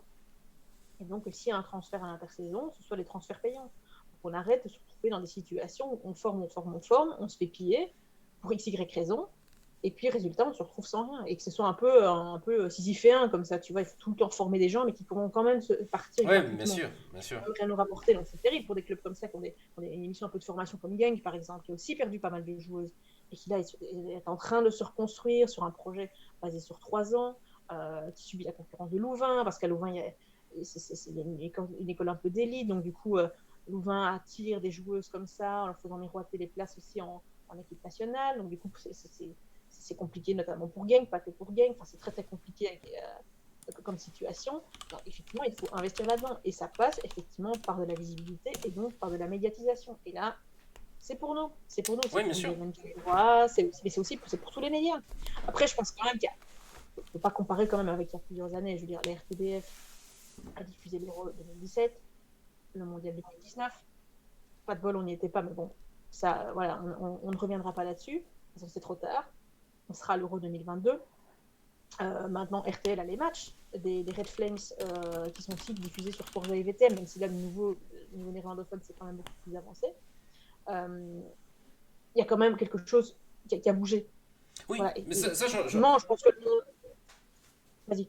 Non, mais ça, je veux dire, j'en suis intimement convaincu, et je suis même certain. C'est parce que là, il y a toujours, voilà, le cliché, comme on dit, le cliché cuisine, la vaisselle, machin, blablabla. Ok, mais Ouais, mais ça, c'est je suis, rare quand même. oui, non, bien sûr, mais c'est plus côté réseaux sociaux et tout ça, mais je suis certain que la plupart des gens qui aiment le foot aimeraient pouvoir se remettre un peu à suivre des gens qui ont la motivation, qui sont vraiment, qui ont le cœur dans leur club et des choses comme ça. Parce que moi, c'est pour ça que j'ai créé cette émission à la base. C'est parce que j'ai vraiment eu un moment, un peu une perte de motivation, une perte de foi dans le football à cause de ce pognon, à cause des joueurs qui, voilà, on joue, mais c'est plus important de faire un post Insta avant de monter sur le terrain plutôt que de se sortir sur le terrain. On compte les statistiques comme à la NBA. Oui, mais lui, il a mis 12 assists et il a mis 6 buts, donc il est meilleur que l'autre joueur, machin. Et donc, on a vraiment un peu perdu cette âme du football. Allez, de la Sunday League, là, tu vois, du football provincial où les gens ils donnaient leur vie pour le maillot, ils se défendaient corps et âme, et à la fin ils rangeaient le vestiaire, ils nettoyaient la buvette, et c'est eux qui servaient les bières au comptoir aussi. Ce foot-là, ce foot provincial, ce foot de l'amoureux du football, tu peux le retrouver dans le football féminin. Tu peux retrouver des femmes qui vont se donner à fond, qui vont se défendre pour le maillot, qui vont faire leur carrière dans un club complet, qui vont peut-être, allez, on peut récupérer un peu ce foot bonheur un peu, tu vois. Et le problème, Oui, c'est que... Vas-y. ça, je suis d'accord. Effectivement, je pense que, enfin, vu les conditions dans lesquelles jouent les femmes actuellement en Belgique, je ne m'ôterai pas de l'idée que clairement, il n'y a que de la passion derrière. Parce que là il n'y a pas longtemps, j'ai eu la chance d'être arrivée de Kenny. Elle bosse 3 jours semaine dans un magasin de sport, je crois à Termont, je crois. Après, hop, en avant, elle vient à un RP pour s'entraîner, et puis elle retourne chez elle. C'est des journées de dingue. Ah, bah ouais, Et bien c'est sûr. pas la seule, hein. Il y en a qui bossent comme kiné, il y en a qui bossent dans l'ORECA, qui sont étudiantes. Enfin, ce sont des vies de dingue, quoi. Tous les soirs, elles sont au club pour s'entraîner, alors qu'elles travaillent ou qu'elles étudient pendant la journée.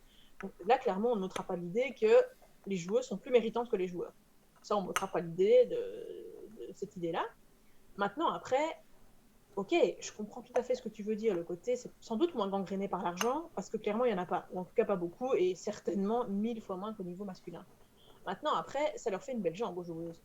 Parce que, ok, d'accord, c'est de la passion et tout, mais n'empêche, moi, je les comprendrais s'ils voulaient qu'il y ait quand même un petit peu plus de sous pour être Non, un petit peu mieux rémunérés, et dans l'absolu, être professionnel, pas forcément avec des salaires qu'on mirobolants. je Pour comprends moi, tout à fait, tu hein. fixes. Le truc que je disais, c'était justement que je pense qu'il y a vraiment il y a de l'attrait à avoir. Parce que là, ce qui se passe, c'est qu'on n'investit pas parce qu'on a peur de ne pas gagner de l'argent en investissant dans le football féminin, en disant mais oui, mais du coup, on va pas vendre de nouveaux abonnements, on va pas vendre d'encarts publicitaires et des choses comme ça.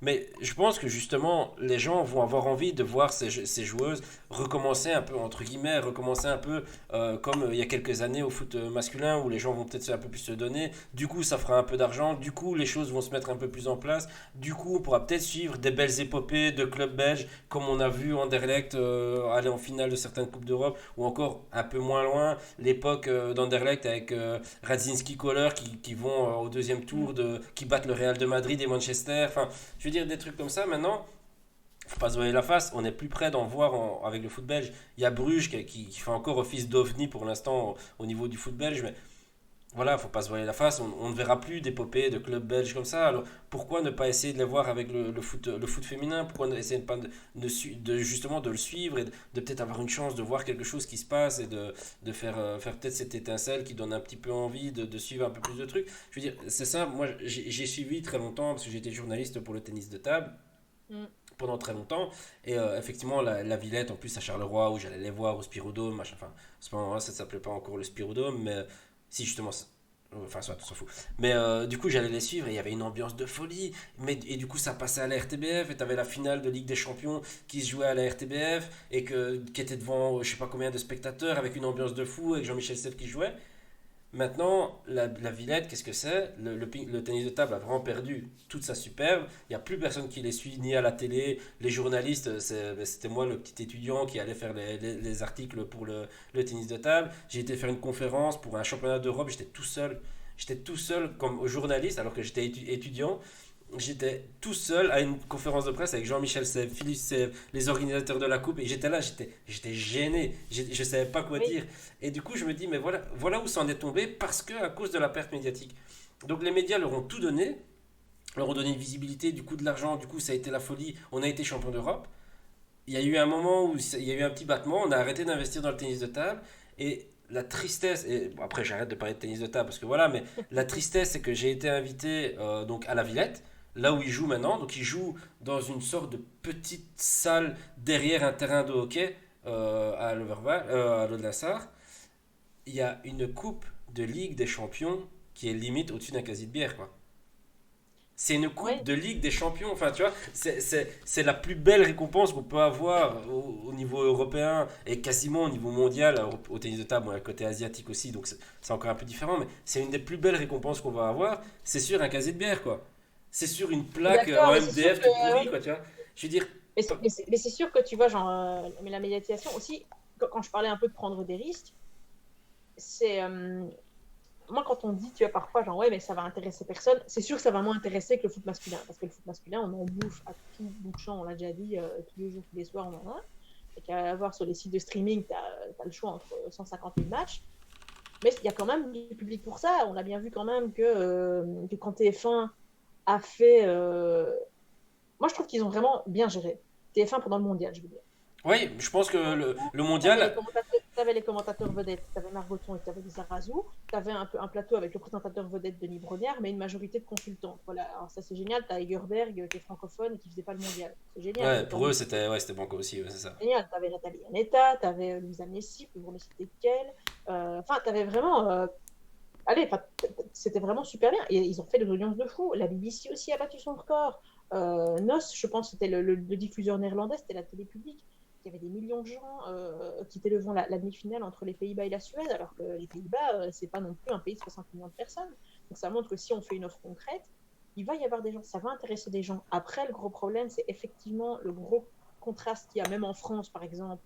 Et en Angleterre, ça, j'ai pas trop de chiffres, mais effectivement, on voit en France, c'est un peu l'exemple type du gros gap qu'il y a entre l'équipe nationale et le championnat de Division 1, alors qu'il y a un très bon niveau, ne serait-ce qu'avec le PSG et Lyon. Parce que le reste est bon aussi, hein, c'est parce qu'effectivement, Oui, ils il y sont a un vraiment un peu, ouais, ils gros sont un gap peu trop, trop entre les loin deux. au-dessus, Mais oui, c'est ça. C'est ça. c'est ça, mais globalement, le niveau est bon, c'est clair. Mais on voit quand même que quand ça intéresse des gens. On ne peut pas dire que ça intéresse personne. Après, c'est sûr que c'est sortir un peu des sentiers battus, c'est se dire que voilà, on va proposer. Mais moi, tu me dirais un classico Anderlecht standard, je ne vois pas en quoi c'est moins intéressant qu'un match Ouais, contre Mayence Hertha Ligue 1 Berlin ou entre le Metz-Dijon, quoi. Ouais. 14e ouais, voilà, exactement, tu vois, quand le 14e et le 17e de Ligue 1, par exemple. Mais voilà, faut oser un peu, quoi. Mais après, ça ne demande qu'à être fait. Hein. J'espère que ça va continuer, qu'au moins on aura un match par semaine, que les infrastructures aussi féminines vont s'améliorer, parce que ça passe aussi par ça. On aura des highlights qui seront beaucoup plus mis en valeur, parce qu'il y a des histoires. Et pas qu'à Anderlecht, et pas qu'au niveau des Red Flames, parce que là, on le voit bien. On voit quand même que les Red Flames ont quand même, je pense, un petit il y avait 135 000 personnes qui étaient devant Belgique-Suisse c'était sur VTM, je crois que c'était diffusé. Généralement autour des 100 000 sur RTL. Évidemment que c'est pas les Diables Rouges, hein, ça c'est clair, tu Non, on vois. s'entend, bien Mais, sûr. Mais mais est-ce que c'est pas mieux que mettre ici, enfin, pendant les qualifications en Ligue Europa ou en qualification de Champions League, il y avait des matchs complètement. Il y avait un Panathinaikos contre une équipe troisième du championnat d'Ukraine ou des choses comme ça. Enfin, est-ce qu'il n'y a pas un moment où on va pas se dire, tiens, ça serait bien d'essayer de prendre le risque un peu de montrer ces matchs-là. En plus, c'est du belge, donc ça va rayonner au niveau belge. Montrer des équipes européennes d'autres pays, oui, c'est très bien, mais ça n'aidera jamais le football belge à remonter, ça non, n'aidera jamais à refaire des choses. moi, je pense que s'il y a de la place pour un Dijon-Metz, par exemple, comme tu dis, ou un Augsbourg-Mayence, je ne sais pas pourquoi il n'y aurait pas place pour un Standard Anderlecht. Oui, bien sûr, Voilà. voilà, ouais, c'est sûr, c'est sûr. Mais ça, encore une Mais fois, voilà, mais c'est. ça demande un peu d'audace, ça demande un peu d'audace, Ouais, ouais, et tout à fait. ça demande aussi de la curiosité de la part du public. Mais parce que je pense que le public ne doit pas juste, oh, il y a Standard Anderlecht chez les femmes, je vais zapper, ça Mais va être nul. la Non, il faut curiosité, aussi une tu curiosité. l'as fait naître, hein. Exactement, La exactement. Le curiosité, tu problème, l'as fait c'est que naître, si hein. on propose rien, la curiosité, elle aura beau être là, si on propose rien, Ouais, parce que du coup, enfin, si tu fais un peu de communication autour, ah, aujourd'hui, le topper, un Anderlecht Bruges, match dans une semaine, on fait un peu de communication, un petit truc à la télé, et un petit encart publicitaire de ci, de là, un petit peu sur les réseaux sociaux, ça ne peut faire que faire naître un peu l'intérêt. Tu vas dire, bah tiens, on en a parlé, je vais peut-être zapper 20 minutes, je vais peut-être zapper 30 minutes, et puis le match, il suffit que le match il soit un petit peu chaud, allez, t'es un peu pour le Standard, ou t'es un peu pour Anderlecht, ou t'es un peu pour Bruges, tu vas supporter ton équipe entre guillemets, et du coup tu vas dire ah, tiens c'est quand même pas mal, allez c'est bien, je vais peut-être regarder la semaine prochaine, tiens où est-ce que je peux regarder le match, et c'est comme ça que ça n'est, si tu montres jamais quelque chose tu peux pas dire que ça va être bien et que tu vas avoir envie de le faire la semaine prochaine quoi, donc c'est toujours ça un peu le problème, et je pense que tant qu'il n'y aura pas de changement au niveau, mais comme tu dis, hein, donc Eleven, vous, RTBF, RTL, tant que ces et quatre. même nous, c'est pas que la télé, hein, Oui, oui, même la presse, oui, tout à aussi à fait. nous, hein, la presse écrite, on doit aussi plus en parler. Je pense que clairement, ça bouge beaucoup. Dans la DH, t'as des articles là-dessus. Suppress avait bien couvert la rencontre de Ligue des Champions Anderlecht contre Benfica, contre Linfield, il me semble. Aussi le match des Red Flames contre la Suisse. Bon, là, encore heureux parce que c'était Ouais, vraiment là le ça match. aurait été dommage, ouais, c'est ça. Heureusement que c'est ça, exactement. Sinon, ça a quand même été bien couvert, du côté néerlandophone aussi. Ici, voilà, l'Axonius a interviewé Justine Van Avermaet après sa finale de Coupe de Norvège. Donc, effectivement, il y a des efforts qui sont faits. Enfin, ces efforts, c'est un peu horrible comme mot. Ah, c'est un effort d'en parler. Non, ça va pas être un effort. Moi, je trouve ça très chouette.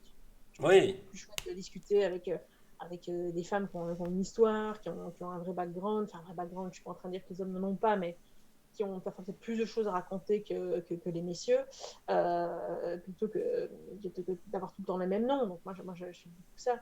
Mais c'est pas un effort, mais effectivement, on doit en faire plus, ça c'est sûr. non, mais ça je comprends tout à fait. Mais à tous les niveaux, hein, parce que c'est facile de taper sur Eleven. Ouais, mais au début, ils Non, avaient des non, soucis. oui, bien sûr, oui, bien sûr, on Alors j'y s'entend. tapais, On s'entend, oui, bien sûr. mais c'est aussi à nous, quoi. Voilà, on est aussi, à nous, quand je dis nous, c'est nous les journalistes, y compris de presse écrite, hein, parce que voilà, moi j'essaye de faire beaucoup passer par le web, parce que voilà, j'ai plus une sensibilité, je pense, web, de par mon passé professionnel. Et voilà, mais il y a aussi le magazine, effectivement, il faut au max en parler, quoi. Surtout que voilà, on a quand même, il y a l'équipe nationale, il y a Anderlecht. Alors évidemment, le problème, c'est qu'effectivement, il y a peut-être du déséquilibre, enfin peut-être non, il y a du déséquilibre, clairement, on va pas se mentir, en Super League. Et il ne faut pas tomber dans une situation à la française où il y a vraiment Anderlecht qui détruit tout.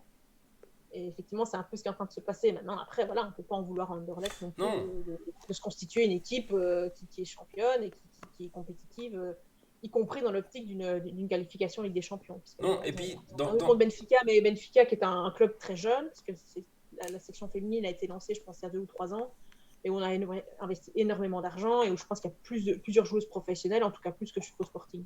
Donc c'était compliqué. ouais, non, bien sûr. Après, faut pas oublier que dans ce type de sport, ça tire vers le haut. Je veux dire, effectivement, quand tu as une équipe qui écrase tout, ben, ça tire quand même vachement sur le haut parce que du coup, ça fait des matchs européens, ça fait de la visibilité au point de vue européen, ça donne envie à certaines joueuses de jouer peut-être dans ce club-là. Il suffit de voir un peu comme Lyon a tiré le foot français féminin vers le haut. Mais voilà, c'est un peu dans ce sens-là. Donc je pense que voilà, c'est bien que ça se professionnalise un petit peu, c'est bien que ça commence à monter. Maintenant, effectivement, ben, comme on en parlait un peu du Classico, ben oui, Anderlecht Standard, alors que le Standard a toujours été la meilleure équipe féminine pendant tout un moment, même quand c'était la Ligue avec les Pays-Bas, c'était le Standard qui était toujours au-dessus. Là, ils prennent 0,5. Voilà, c'est vrai que ça a redonné les cartes un petit peu, mais est-ce que ça va pas leur permettre aussi, eux, de ressortir peut-être un petit peu du bois, de retenter des choses, de vraiment essayer de ressortir vers le haut aussi. Et donc, je pense que c'est vraiment une bonne chose pour le foot féminin en règle générale. Oui, je crois que c'était Cécile Desjardins qui disait ça, effectivement, que on voit bien aussi qu'en France, tu as Lyon et le PSG qui tirent un petit peu, les équipes comme Bordeaux qui investissent pour justement essayer de résorber ce gap-là. Montpellier, c'est pareil, qui passe de plus en plus de joueurs semi-pro pour tendre d'ici le plus tôt possible, espérons, vers un professionnalisme à 100%. Que tout le monde n'est pas professionnel au sein du noyau de Montpellier, par exemple. Mais oui, ça, je suis d'accord qu'effectivement, il y a l'effet de locomotive, ça, c'est clair. Donc, j'espère que ça aura cet effet-là, effectivement, que à terme, voilà, on aura des égards qui vont se résorber, voilà, avec ce fameux plan sur 3 ans de Genk, Gand qui se reconstruit aussi, OHL qui est en train de grandir avec 5 victoires d'affilée là, en championnat et qui se rapproche de la 2e place du Standard, sachant que le Standard se déplace à OHL samedi, si je ne me trompe pas, en tout cas ce week-end, ou demain ou samedi. Donc, effectivement, on voit qu'il y a des nouveaux équilibres qui sont en train de se créer, sachant aussi que effectivement, voilà, il y a clairement 2 pelotons, quoi, hein. Enfin, il y a plutôt un peloton, on va dire, derrière. Voilà, c'est Alost, Sult, le Femina, qui sont montés de division inférieure cette année, et Charleroi qui a été créé en avril de cette année. Ouais, bah, du coup, Charleroi, effectivement, c'est aussi un sujet qui était un petit peu tendu parce que ça a été créé, je pense, un peu trop rapidement sans vraiment avoir été pensé derrière. Les pauvres, elles se font éclater quasiment toutes les semaines.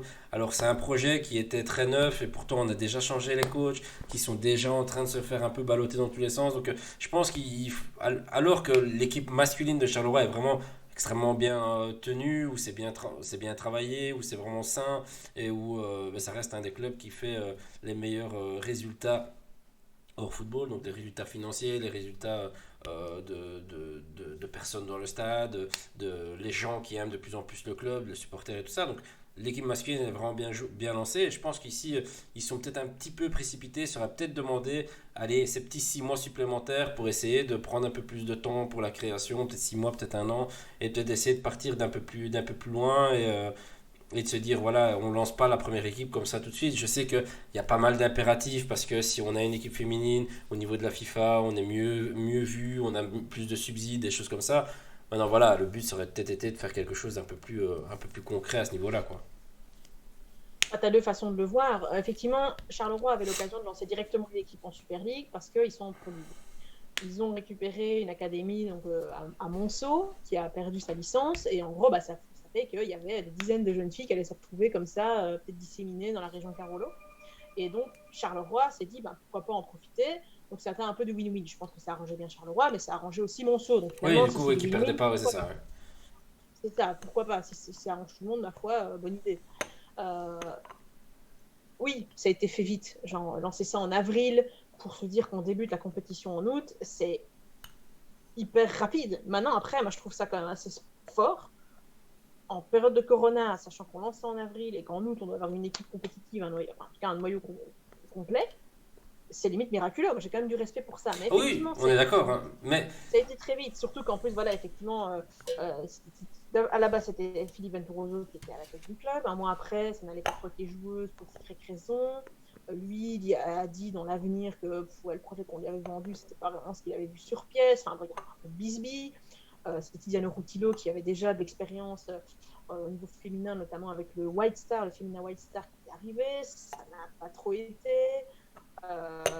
Le dernier match qu'il a dirigé, donc c'était fin novembre, c'était contre Alost.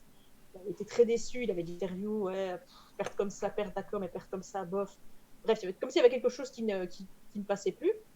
Ils ont rappelé Philippe Venturoso alors qu'en début de saison, Mireille Ostens, la responsable du projet féminin, avait bien dit, mais on sait bien qu'on ne va pas faire des résultats géniaux directement, donc il n'y aura pas de licenciement, il n'y aura pas de changement, il n'y aura pas de changement de régime, on va dire, au sein du staff. Finalement, ça n'a pas été le cas.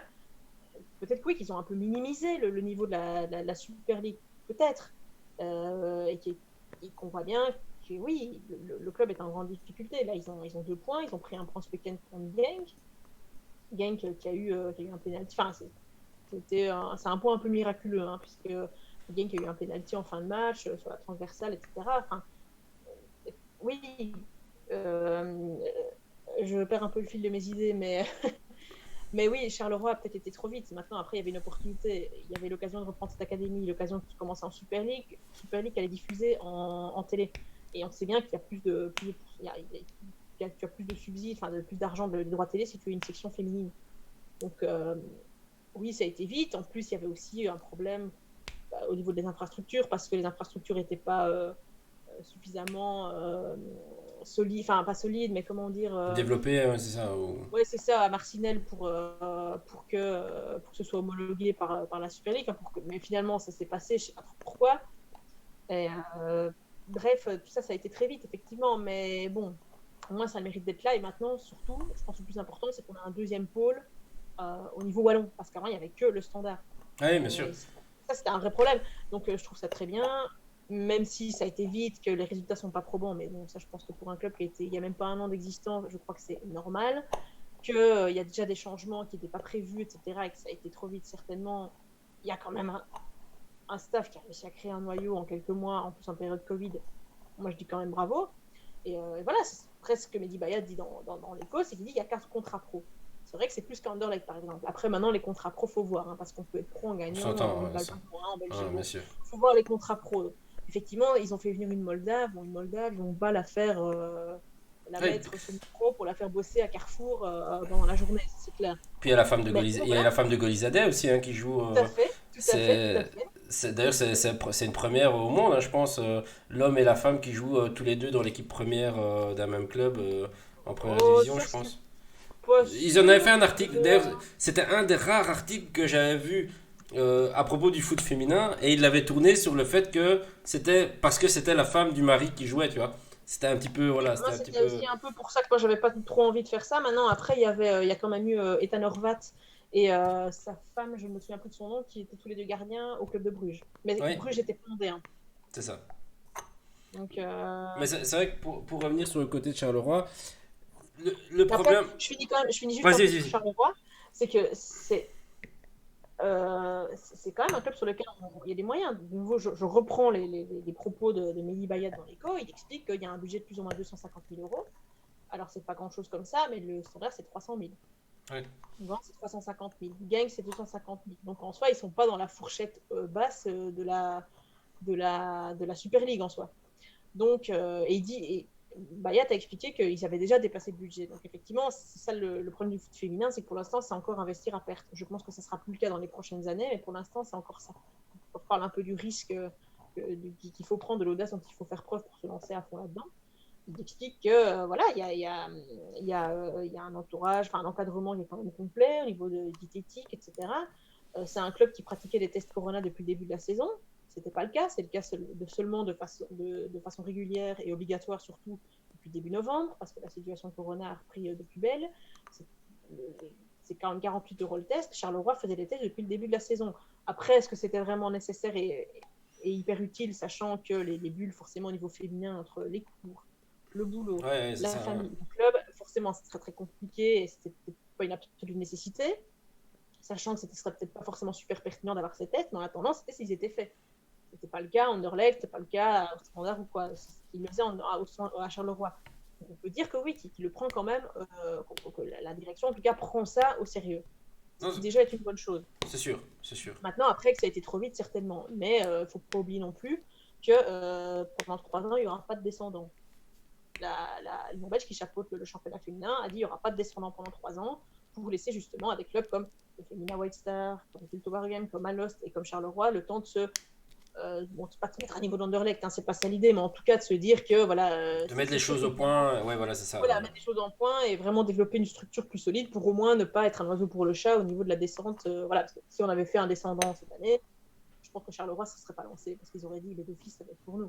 Ouais, bien sûr, Donc, bien sûr. euh, Mais c'est vrai que moi voilà. c'est toujours un peu le côté où moi je suis quelqu'un comme ça qui aime bien me lancer directement aussi et de faire les choses directement. Maintenant, moi, ce qui est un peu dommage, c'est que du coup, ça a apporté une sorte de pression de fait de prendre 6-0, 5-0, de prendre un peu des calottes à gauche à droite. Et du coup, on fait un peu porter le truc sur le chapeau, sur le coach, sur les joueurs, sur machin. Et du coup, ça met une pression qui n'est pas du tout dû au fait qu'il n'y ait pas assez de niveau, que le coach soit peut-être pas assez bon ou quoi que ce soit, mais parce que tout a été rushé et que du coup c'est compliqué. Alors effectivement c'est difficile de dire on te fait confiance toute l'année sur le projet quand tu prends 20 branlées. Donc c'est pour ça, pour moi c'est un peu ça le problème d'avoir été rushé, c'est que derrière forcément on va dire ah ouais mais t'as vu ce qu'ils ont pris et machin et nani et donc il faut faire un geste, il faut faire quelque chose.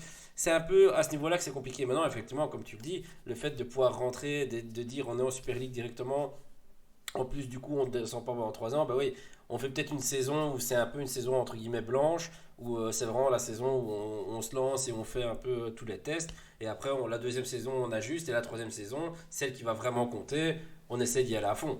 Effectivement, c'est Je peut-être pense plus que dans ce c'est comme ça sens-là. qu'ils ont présenté le projet, oui.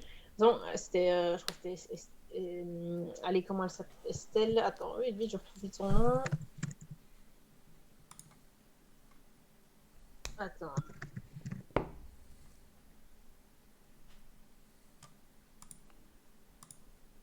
De Silly, voilà, ça, je sais plus si c'était Dacili ou De Silly. C'était De Silly qui disait qu'effectivement, quand on l'a contacté, bah, elle a un peu hésité, parce que tu sais effectivement que ça va être une saison, ça va être une saison très compliquée.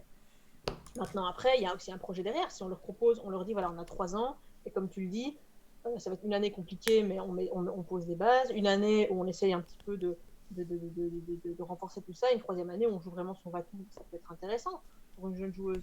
Ils font venir Inès Daou, qui est une ancienne de Clairefontaine, une ancienne de Lyon. Je pense pas qu'ils ont été malhonnêtes avec elle. Hein. Ils ont dit que ça allait être compliqué, que son rôle, ce serait d'un peu d'entraîner toutes ces jeunes joueuses-là. Mais voilà, si on lui a proposé, on lui a présenté un plan sur 3 ans, en plus on sait que Mehdi Bayat, il y a le Ouais, 3-6-9, il aime bien faire ça par tranche de 3 ans. Ça peut être tentant aussi. Ce que disait Delphine Préau, je crois, c'était une des joueuses qui fait sa dernière saison pour accompagner ici les joueuses et qui a un peu servi de recruteuse quelque part, plus ou moins, parce qu'elle a un gros carnet d'adresses, etc.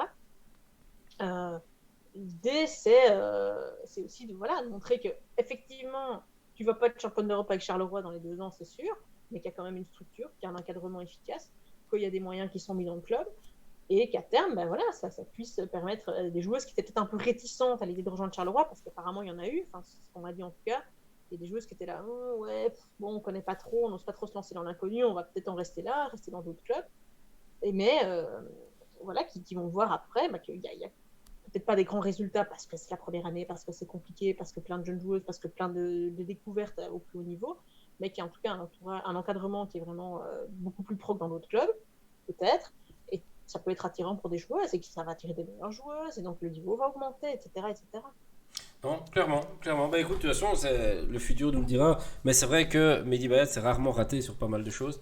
Donc en tout cas, surtout sur la gestion du club, hein, quand on voit ce qu'il a fait de Charleroi. Alors, il y en a qui l'aiment, il y en a qui l'aiment pas. Moi, je trouve que le boulot qu'il fait à Charleroi, pour les avoir suivis, pour avoir été au stade pendant 5 ans, on a quand même autre chose que ce qu'on a vu du temps de son oncle, de Abbas, où là, c'était plus compliqué. Là, il y a une vraie ferveur populaire, il y a vraiment encore des supporters qui sont là, les joueurs qui, quand même, il y a quand même des cadres qui sont quand même là depuis quelques années maintenant, bah, de la charnière France centrale avec De Soleil Williams, on a des gars comme Gilet qui font vraiment beaucoup de bien aussi, hein, donc des Belges que tu sais qui vont travailler, des gars comme Bruno, des choses comme ça, donc il y a vraiment une envie de faire quelque chose de bien, donc je compte sur Mehdi pour faire les choses comme il faut pour y arriver. Ah, bah, qu'il les fasse le mieux possible, moi je ne demande que ça, hein, de toute façon, parce que là, en tout cas, il n'arrête pas de clamer, et c'est le cas aussi au niveau de l'Union belge en général, l'Union belge dont il est le président, rappelons-le, qu'on veut miser à fond sur le foot féminin, qu'on veut organiser le mondial 2027, que c'est pas des paroles en l'air, que c'est vraiment un plan. Moi, je demande qu'à les croire, hein, honnêtement. Ouais, Moi, si après, Mehdi Bayat, commencez déjà pas à avoir un stade pour faire un match d'une Coupe d'Europe, est-ce que faire une ça, c'est compétition sûr, comme ça? c'est sûr que ça c'est encore autre chose. Maintenant, après, voilà, si Mehdi Bayat est vraiment sincère, et je le souhaite, parce que en tout cas, ce sont des très belles paroles pour le foot féminin, j'espère que c'est sincère. Et qu'effectivement, il va continuer à miser sur le club, et qu'à terme, voilà, il dit quand même dans les 3-4 ans, il visait. Bon, attends, il disait quoi? Dans les 34 ans, il vise le top niveau. Alors j'espère que ça va être plus du Mehdi Bayat et plus du Abbas Bayat, parce que bon, Abbas Bayat, il était censé être en Ligue des Champions dans quelques années après qu'il ait pris le club, et bon, on voit que ça a plutôt tourné court. Mais moi, je demande qu'à le croire.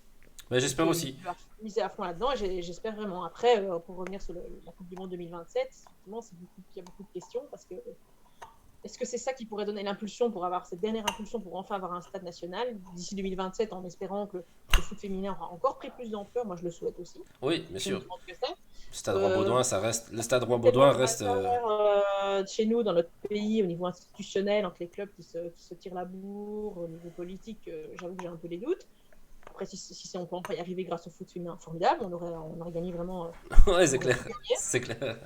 Maintenant, c'est vrai que ce mondial, il y a beaucoup de questions qui se posent. Pourquoi est-ce que l'Allemagne n'y va pas seule? Combien de stades aura-t-on? Lesquels on va utiliser? Le Bosuil va être rénové. Le stade de Bruges, les riverains freinent des cas de fer, donc c'est compliqué. Le Standard, on ne sait pas trop. Anderlecht, on ne sait pas trop non plus. Charleroi va avoir un stade d'ici 2024, la salle a avancée, mais c'est que, entre guillemets, 20 000 places. Alors certes, on n'a pas besoin de stade gigantesque, forcément de 80 000 places ou plus. Voilà, le mondial Oui, féminin, bien il y a sûr, des de toute matchs qui façon. ont été joués à Reims et au Havre, qui ont des stades de 20-25 000 places. Non, voilà, voilà, si on n'a que les tout premiers matchs, même si ce sera un mondial à 32 équipes, hein, ce ne sera pas un mondial à moins d'équipes comme c'était le cas en 2019, il y aura 32 équipes dès 2023. Mais voilà, quel match aura-t-on? Est-ce qu'on aura au moins une demi-finale, ou est-ce qu'on va jouer ça, je sais pas moi, à l'Ajax Arena, au Cup de Rotterdam et au Stade olympique de Berlin, par exemple? Ouais, c'est Voilà, ça. il y a Bah, beaucoup de questions. Maintenant, après, l'Union belge a répété à l'envie, et non, on va y aller, c'est important et tout. Moi, je pense qu'elle y croire. non, mais clairement. Après, si ça peut nous faire arrêter d'aller dans ce stade de mort qu'est le Stade Roi-Baudouin, qui doit être un des pires stades en Europe, voire un des pires stades du monde, ça me dérangerait pas, hein. Je veux dire, si on peut, quand on voit les matchs de l'équipe nationale, quand ils se jouent au Stade Roi-Baudouin, ou quand ils se jouent au Standard, ou quand ils se jouent à Bruges ou quoi, c'est 10 fois mieux quand ils se jouent dans les plus petits stades, entre guillemets, mais avec une vraie ferveur, pas avec cette vieille piste dégueulasse, pas avec ces vieux stades complètement foireux, avec ce parking qui te prend 6 heures pour y arriver, qui te prend 17 heures pour en sortir. Enfin, je veux dire, à un moment, voilà, ce serait bien d'avoir un petit truc qui puisse fédérer un peu et qui puisse donner envie aux gens d'aller suivre les équipes nationales, en tout cas. Ah, bah Donc, écoute, si ça peut passer par le foot féminin ce formidable, serait un beau moi, message. Ce serait un beau message. un mondial 2027, moi, je suis pour. Ouais, clairement, clairement. Mais écoute, je pense on a encore une fois débordé un peu sur l'horaire, mais Oui, bon, on ça, a tellement de choses à dire. c'est On peut ça, parler c'est ça. Bon, des deux Belges qui sont encore en Ligue des Champions, là, qui sont qualifiés pour les huitièmes. Janice Kaiman avec Lyon qui a marqué donc mardi contre la Juventus après être entré au jeu. Et Justine Van Avermaet, qui est une joueuse dont on parle très peu. Et je ne comprends pas pourquoi d'ailleurs. C'est une médiane qui est titulaire au milieu avec les Red Flames.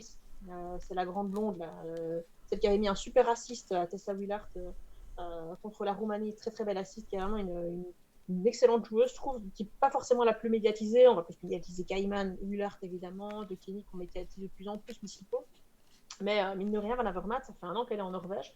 La Norvège, c'est typiquement le championnat un peu intermédiaire. C'est pas le niveau de la France ou de l'Angleterre, mais ça reste quand même supérieur à la Belgique.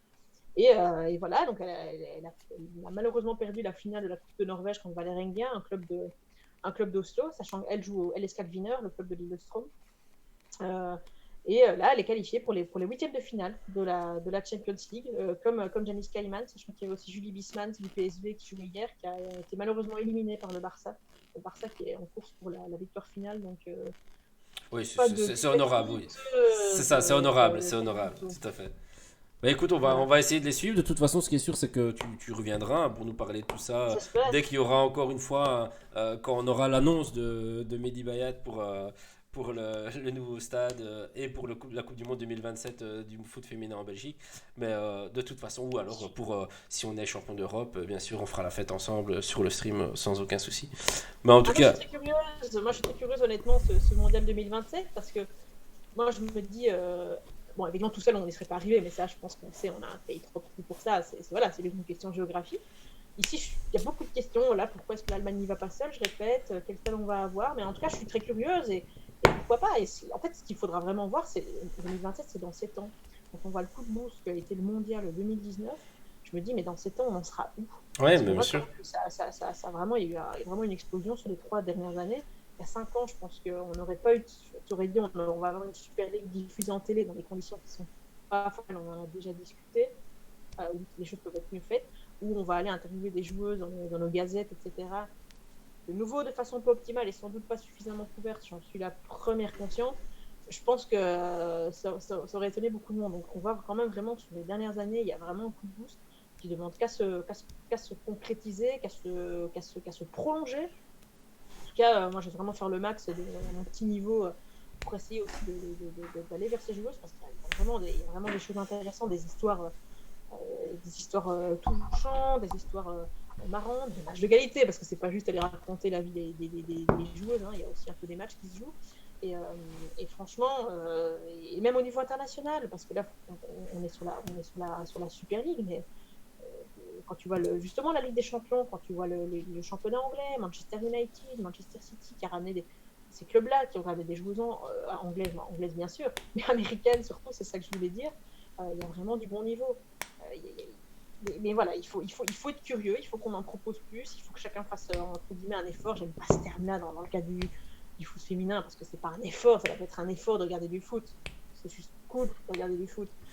Mais voilà, c'est à savoir qu'il y a des très bons matchs qui se jouent et se dire que ouais, que voilà, que aussi maintenant on va arrêter de s'emmerder ce que je dis toujours, c'est on va arrêter de s'emmerder les étés impairs. Voilà, Ouais, évidemment, c'est un peu c'est lié ça. avec le Covid parce que C'est plus compliqué, oui, effectivement, mais maintenant il y aura au moins en 2020. des événements, ouais, il y aura des événements footballistiques. Mais maintenant, voilà, si par bonheur on arrive à se qualifier pour le mondial 2023, on va pouvoir s'amuser. Bon, là, le problème, c'est que c'est en Australie et en Nouvelle-Zélande, on va peut-être devoir On boire va au petit s'amuser déj. tard, hein, on va s'amuser tard, ou tôt, mais Au petit déj, donc ouais, c'est ça. bon, avec modération et tout, mais voilà, mais blague à Je part, passe avec je modération. pense, je pense que blague à part, on- c'est sûr que c'est beaucoup de pression sur les Red Flames. Maintenant, après, c'est des joueuses c'est le gratin du foot en Belgique. Je pense que c'est leur boulot aussi d'accepter cette pression-là. C'est inhérent à la vie d'athlète de haut niveau et je pense qu'elle l'accepte avec grand plaisir. Hein. Je pense que, Ouais, bien sûr. je parle un peu en leur nom pour le coup, mais je pense que c'est pas ça qui les dérange. Effectivement, il y a énormément qui repose sur les équipes nationales. On voit que c'est vraiment ça la locomotive. C'est aussi la locomotive, je pense, au niveau français, au niveau anglais. Et à terme, effectivement, il faut faire avoir des vraies têtes d'affiche aussi en Super League et donc plus en parler. Se dire, voilà, Anderlecht peut vraiment faire de bonnes choses. Parce qu'Anderlecht fait de bonnes choses. Là, Oui, bien sûr. malheureusement, ça c'est vraiment dommage qu'elles n'étaient pas qualifiées pour les 16e de la Ligue des Champions. Mais bon, là, comme j'ai dit, Benfica est quand même une équipe très solide où le club a énormément investi. Et là aussi, ça s'est fait d'un coup. Parce qu'on disait, je pense que c'est vrai aussi que Charleroi a peut-être été trop vite en besogne. Mais voilà, on voit que si on investit beaucoup d'argent, qu'il y a vraiment une vraie vision, une vraie volonté, une vraie envie de promouvoir et de développer le foot féminin, ça donne des résultats. On le voit avec Manchester United. Manchester United, ça fait seulement 2 saisons. C'est leur deuxième saison en D1, je crois. Et là, directement, ils ramènent des joueuses américaines. Alors évidemment, c'est plus facile de mettre 2 millions sur un club féminin. On est Manchester United. Que d'en mettre 100 000 quand on est On est Charleroi, hein, c'est sûr. Charleroi. Bien sûr, on est bien d'accord que je ne demande pas à Mehdi Bayad d'aller signer Megan Rapinoe demain. Certainement pas. Mais voilà, ça montre aussi qu'il y a une vision. Un gars comme Roland Duchâtelet, par exemple. Roland Duchâtelet, c'est pas le plus populaire des présidents du côté des fans du Standard, mais je peux te dire que pas mal de joueuses de la grande équipe du Standard qui gagnent la Beneligue en 2015, donc avec, je pense, Bismans, Filtiens, des Flames qui sont maintenant à l'étranger. Filtiens, c'est la Sassuolo, Bismans, c'est le PSV, puis Lard de Chernier, Sarah Husseil, Anne Zeller, j'en oublie, je suis désolée. Mais voilà, il y avait beaucoup de moyens qui étaient mis au niveau de l'encadrement, pas juste, pas juste lancer le pognon en l'air, mais des mises au vert, par exemple, quand elle devait aller aux Pays-Bas jouer des matchs, il y avait des mises au vert, il n'y avait pas beaucoup de clubs en Belgique, peut-être aucun qui faisait ça à l'époque. Ouais, non, c'est clair. C'était le moyen là-dedans. C'est lui qui a insisté pour que le dernier match, le match décisif pour la Benelux se joue à Spessin. Et le coach à l'époque n'était pas trop chaud. Mais Châtelet a dit si, et ça va faire de la pub. Et on en a parlé aussi, parce que c'était une grosse perf. Je veux dire, Oui, bien sûr. des Pays-Bas, c'était dingue, sachant que clairement, il dominait la compétition et que le Standard arrivait à se frayer vraiment son chemin dans tout ça. Mais il faut aussi une vision. C'est ce que je pense que Cécile de Gernier avait dit sur LN24, c'était qu'il faut aussi en haut lieu qu'il y ait une vision, une vraie vision, pas juste voilà, on promeut 2-3 matchs de temps en temps parce que ça fait bien, parce que c'est le bon ton de promouvoir, parce que le féminisme et tout. Non, on fait ça sérieusement, on fait vraiment un travail de fond. C'est ce qui a été fait sous du Châtelet au Standard. C'est, j'espère, ce qui va se faire à Charleroi avec Mehdi Bayat. En tout cas, lui, il clame suffisamment qu'il y a une vraie volonté. Je pense que c'est quelqu'un, on peut clairement... Effectivement, il y en a qui le critiquent, qui ne sont pas très fans du personnage. Ok, d'accord. Mais voilà, ici, si ce qu'il dit, je reprends ces termes, est vrai, donc 250 000 euros de budget déjà dépassé, 4 contrats pro, un encadrement diététique, kiné, etc. Effectivement, c'est pas beaucoup de clubs qui peuvent se targuer d'avoir un encadrement comme celui-là, encore moins un club qui a été créé en avril. Ça a été trop vite, certes, mais en attendant beaucoup de respect pour eux d'avoir réussi à créer un noyau en quelques mois. Et voilà. Et que leur développement continue et Inch'Allah, j'espère que dans 2-3 ans, ce sera un concurrent en plus pour des clubs comme Louvain, comme le Standard, comme Anderlecht, comme Bruges, qui sont vraiment les gros clubs avec Gand aussi, qui vit une saison très difficile, mais qui de base est un gros club. Genk aussi, j'espère vraiment que cette espèce de non, c'est pas une espèce de, c'est un plan de reconstruction sur 3 ans pour agrandir des joueuses qui sont très jeunes, qui parfois sont encore adolescentes, que là aussi, ça va marcher. Que tout ça va marcher et qu'on va aller chercher Anderlecht. Pas du tout de commentaires anti-Anderlecht, évidemment. Mais qu'on va aller les chercher, qu'il va y avoir plus de suspense et que ça va galvaniser. Et parce que je te rejoins sur ce coup-là, effectivement, que Anderlecht doit servir de locomotive. Dire voilà, on va pas se laisser faire par les mauves pendant 10 ans, on va aller les chercher, on va investir, on va se motiver et on va avoir un championnat plus équilibré et surtout de meilleure qualité. Je crois que tu as tout résumé sur ce qu'on a dit ici dernièrement. Mais oui, effectivement, j'espère que ça va aller vers l'avant. Effectivement, on a des efforts. Alors, je sais bien que oui, tu n'aimes pas ce terme-là, mais effectivement, il faut que ça vienne de tout le monde, de la presse, des gens, des supporters. Il faut le faire parce que machin. Ouais, non, pas du tout, non. Mais effectivement, c'est du travail qui doit être fait de la part de tout le monde, des supporters, de la presse écrite, de la presse télé, de nous, des intermittents du spectacle qui font des petites émissions sur Internet ou des choses comme ça. Dans les réseaux sociaux vont faire aussi une grosse part de travail. Donc voilà, on espère que ça va avancer. J'espère que Janice répondra une fois positivement à l'invitation et qu'elle vienne dire bonjour à un de ces quatre. Et voilà, je pense que... Elle est sympa, Janice. Écoute, je lui renverrai une petite invitation au cas où la première s'est perdue. Faut la harceler. Hein. Non, tout ça. Alors que c'est Robert Lewandowski et Lucy Bronze qui ont été élus FIFA The Best. Donc Lewandowski, pas trop de présentation à faire, je pense. Ouais. Lucy Bronze, donc c'est cette latérale droite qui était la concurrente de Janice, qui avait été élue joueuse UEFA de l'année en 2019. Sachant que c'est Perny Larder qui a été nommé joueuse UEFA de l'année, donc qui est passé de Wolfsburg à Chelsea. C'était ça. Et qui est le transfert le plus si les chiffres sont toujours un peu flous, qui est le transfert le plus cher de l'histoire du foot féminin, 350 000 euros. Ouais, le prix d'un appart à Bruxelles. C'est ça. Donc, ou d'une villa à Charleroi. C'est pas la même chose. Et oui, qu'est-ce que ça pourrait être? Je sais pas. Et donc Donc, voilà, c'est Lucy Bronze donc, qui est anglaise, qui est une super joueuse, je trouve. ouais, Vraiment elle une avait fait top un gros, joueuse. elle avait fait un gros mondial aussi, hein, d'ailleurs. Oui, oui, tu as fait quatrième avec l'Angleterre, hein, Ouais. pardon, la petite finale contre la Suède, Kosovar Aslani, qui joue au Real. Et que dire de plus? Oui, Perny Larder aussi. Moi, c'est Viviane Miedema, hein, c'est l'attaquante d'Arsenal, donc c'est l'avancante d'Arsenal qui joue pour les Pays-Bas aussi. Et elle a vraiment des stats incroyables, c'est une machine à goal. Moi, c'est elle que j'aurais vu, elle ou Lucy Brown que j'aurais vu comme Ballon d'Or en Ah 2019, ouais. par exemple, pas Ouais. forcément Megan Rapinoe. On sait Mm. que ça avait été un peu polémique, On en est-ce que avait c'était parlé, possible? c'était vraiment un truc Tout à fait, politique, ouais. hein. Ouais, Moi, c'était j'ai plus un choix. l'impression. Après, c'était difficile pour moi vraiment d'avoir un avis parce que la compétition américaine où joue Rapinoe, je la connais pas. Donc, je pouvais pas dire. Parce que moi, je l'avais vu que sur un mois. Et un mois de mondial, même si elle avait été très bien, c'est vraiment une vraie capitaine, une vraie leader. Ça reste un peu peu vraiment pour vraiment un trophée qui est censé être sur une année si vite. Moi, j'aurais plutôt mis Midema, qui avait été meilleure buteuse du championnat d'Angleterre cette saison-là, qui est championne d'Angleterre, de mémoire. Hein. Et oui, et Bruns, hein, qui avait fait un bon mondial, qui avait fait le triplé avec Lyon, qui continuait donc à Lyon. Moi, je trouve que c'est une super joueuse.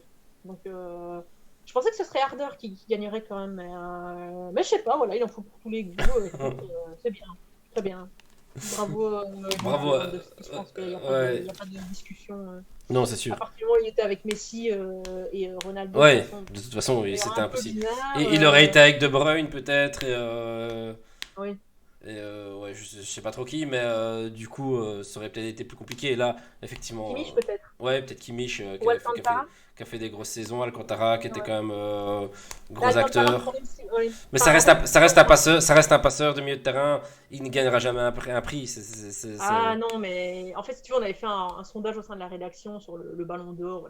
Voilà, Ballon d'Or de la rédac. Je pense que c'est plus prestigieux qu'un vrai Ballon d'Or, mais bon, qu'est-ce que tu veux. Et moi, j'avais mis Alcantara premier. Alcantara, Kimmich, et je crois que j'avais un peu craqué, j'avais mis Lukaku deuxième. Bah, Enfin, par je rapport au crois que j'avais travail un qu'il peu fait à craqué, l'Inter, ouais. c'est parce que l'Inter a. Mais c'est des top. Oui, mais c'est parce que l'Inter a choke en Ligue des Champions. Ils font quatrième, ils seront même pas en Europa ni en Ligue des Champions. C'est Mais un peu le problème. du coup, oui, il va faire une très bonne saison en Italie, mais vu qu'il ne brillera pas sur la scène européenne et qu'en plus il n'y a pas d'euro, ben, ça sera encore une saison blanche pour lui, malheureusement. Ah là là. Donc voilà, c'est dommage. Ouais, j'avais un peu craqué, mais j'avais quand même mis Alcantara et Kimmich. Hein. Bah Plus que écoute, Lewandowski, je crois. Bon, quand Lukaku viendra à la buvette, je lui ferai réécouter ça, ce serait ce fort, ça. message. Le Romelu, si tu me vois, ce sera avec grand plaisir. Mais ouais, mais ce serait bien d'avoir une fois des insights de joueurs comme ça qui pourraient un peu plus se lâcher. Maintenant, on sait que c'est plus compliqué parce qu'il y a 6 agents de communication, 4 pour le Oui, club, 3 pour le joueur. tu sais qu'il doit demander à Jay-Z hein, pour ça. Ouais, c'est ça, c'est ça. Donc, À Rock Nations, là. Donc, ben, on sait jamais hein, qui t'entraîne à rien. ouais, bien sûr, bien sûr. Ça va être On verra compliqué. bien. On va Ouais, c'est voir ça. ça va être compliqué. Mais écoute, en tout cas, merci beaucoup d'avoir répondu à l'appel. On a encore énormément débordé, comme à chaque Ah, fois. Mais écoute, toujours. c'était un plaisir. J'espère qu'on se reverra très vite, dès qu'il y aura une grosse perf du football féminin ou qu'il y aura vraiment des changements au niveau football féminin. On va voir un peu ce qu'il y a moyen de faire. J'espère qu'il y aura des chouettes trucs. J'attends toujours que que tu nous fasses des petites capsules Je sais. hebdomadaires pour parler Mais du c'est foot pas qu'il n'est pas féminin. envie, c'est une question vraiment de temps. Je te jure que franchement, je te jure, c'est vraiment de la cuisine interne, mais il y a beaucoup de trucs à Footpack, donc je ne vais pas m'en plaindre parce que je bosse, donc du coup, surtout en ce moment, en période de Corona, je ne vais vraiment pas me plaindre de bosser. Mais c'est vrai qu'il y a beaucoup de choses, j'y pense en tout cas, hein, c'est vraiment pas un nom définitif, Ah ben c'est ça juste que va. là, j'ai un petit peu peur de dire oui, d'en faire trois, puis après de dire en fait non, je ne saurais plus, donc, et de te lâcher. Quoi. Donc, mais en tout cas, je trouve ça très chouette de ton invitation. Je m'amuse toujours bien quand je discute. Ah C'est ben toujours cool de écoute, parler de foot féminin, surtout avec quelqu'un qui s'y intéresse de toute façon. Et voilà, désolé pour les petites digressions, parfois je me perds un peu dans mes idées, mais c'est toujours intéressant. Et écoute, quand tu veux. bah Quand tu écoute, veux. Là, il va y avoir la Super League, enfin, elle joue ce week-end, et puis après, il va y avoir une trêve. Ils reprendront au-delà de la mi-janvier, je pense pour la fin de la phase classique, puis il y aura les playoffs. Et voilà, et puis après, bah, pour les Flames, ce sera la préparation pour l'Euro 2021. Un an et demi, c'est long, je trouve, mais ouais, mais c'est comme ça. c'est Hein. comme On va dire ça. merci au Qatar. C'est Merci au ça, Qatar on va dire d'avoir ça. truqué son élection pour avoir joué l'hiver, sinon je ne sais pas comment on aurait fait. Hein, mais... J'en parlerai à mon avis dans une prochaine buvette avec. Il y a beaucoup de chances qu'on ait une fois Romain Molina qui La serre. passe. Ah, Nasser, pardon. ça serait bien. Nasser, ça serait bien aussi, mais ça m'étonnerait. Mais ça fait partie des gens voilà, qui seraient bien de faire venir Ouais. une fois aussi, bien sûr. Mais bon, voilà. On sait Mais ouais, jamais. non, ça peut toujours être intéressant de discuter de ça, mais bon, ça, c'est pas mon sujet, hein. C'est sûr, c'est sûr. Je reste sur le foot féminin. C'est ça. Mais écoute, merci beaucoup en tout cas. Et Avec grand plaisir. merci à ceux qui ont participé sur le chat. En tout cas, c'était cool. Et de toute façon, on se revoit très bientôt, hein. À la voyure, je te souhaite bonne continuation et à Merci. très bien. À très bientôt. À toi aussi. Ciao, ciao. Salut! Ciao, ciao.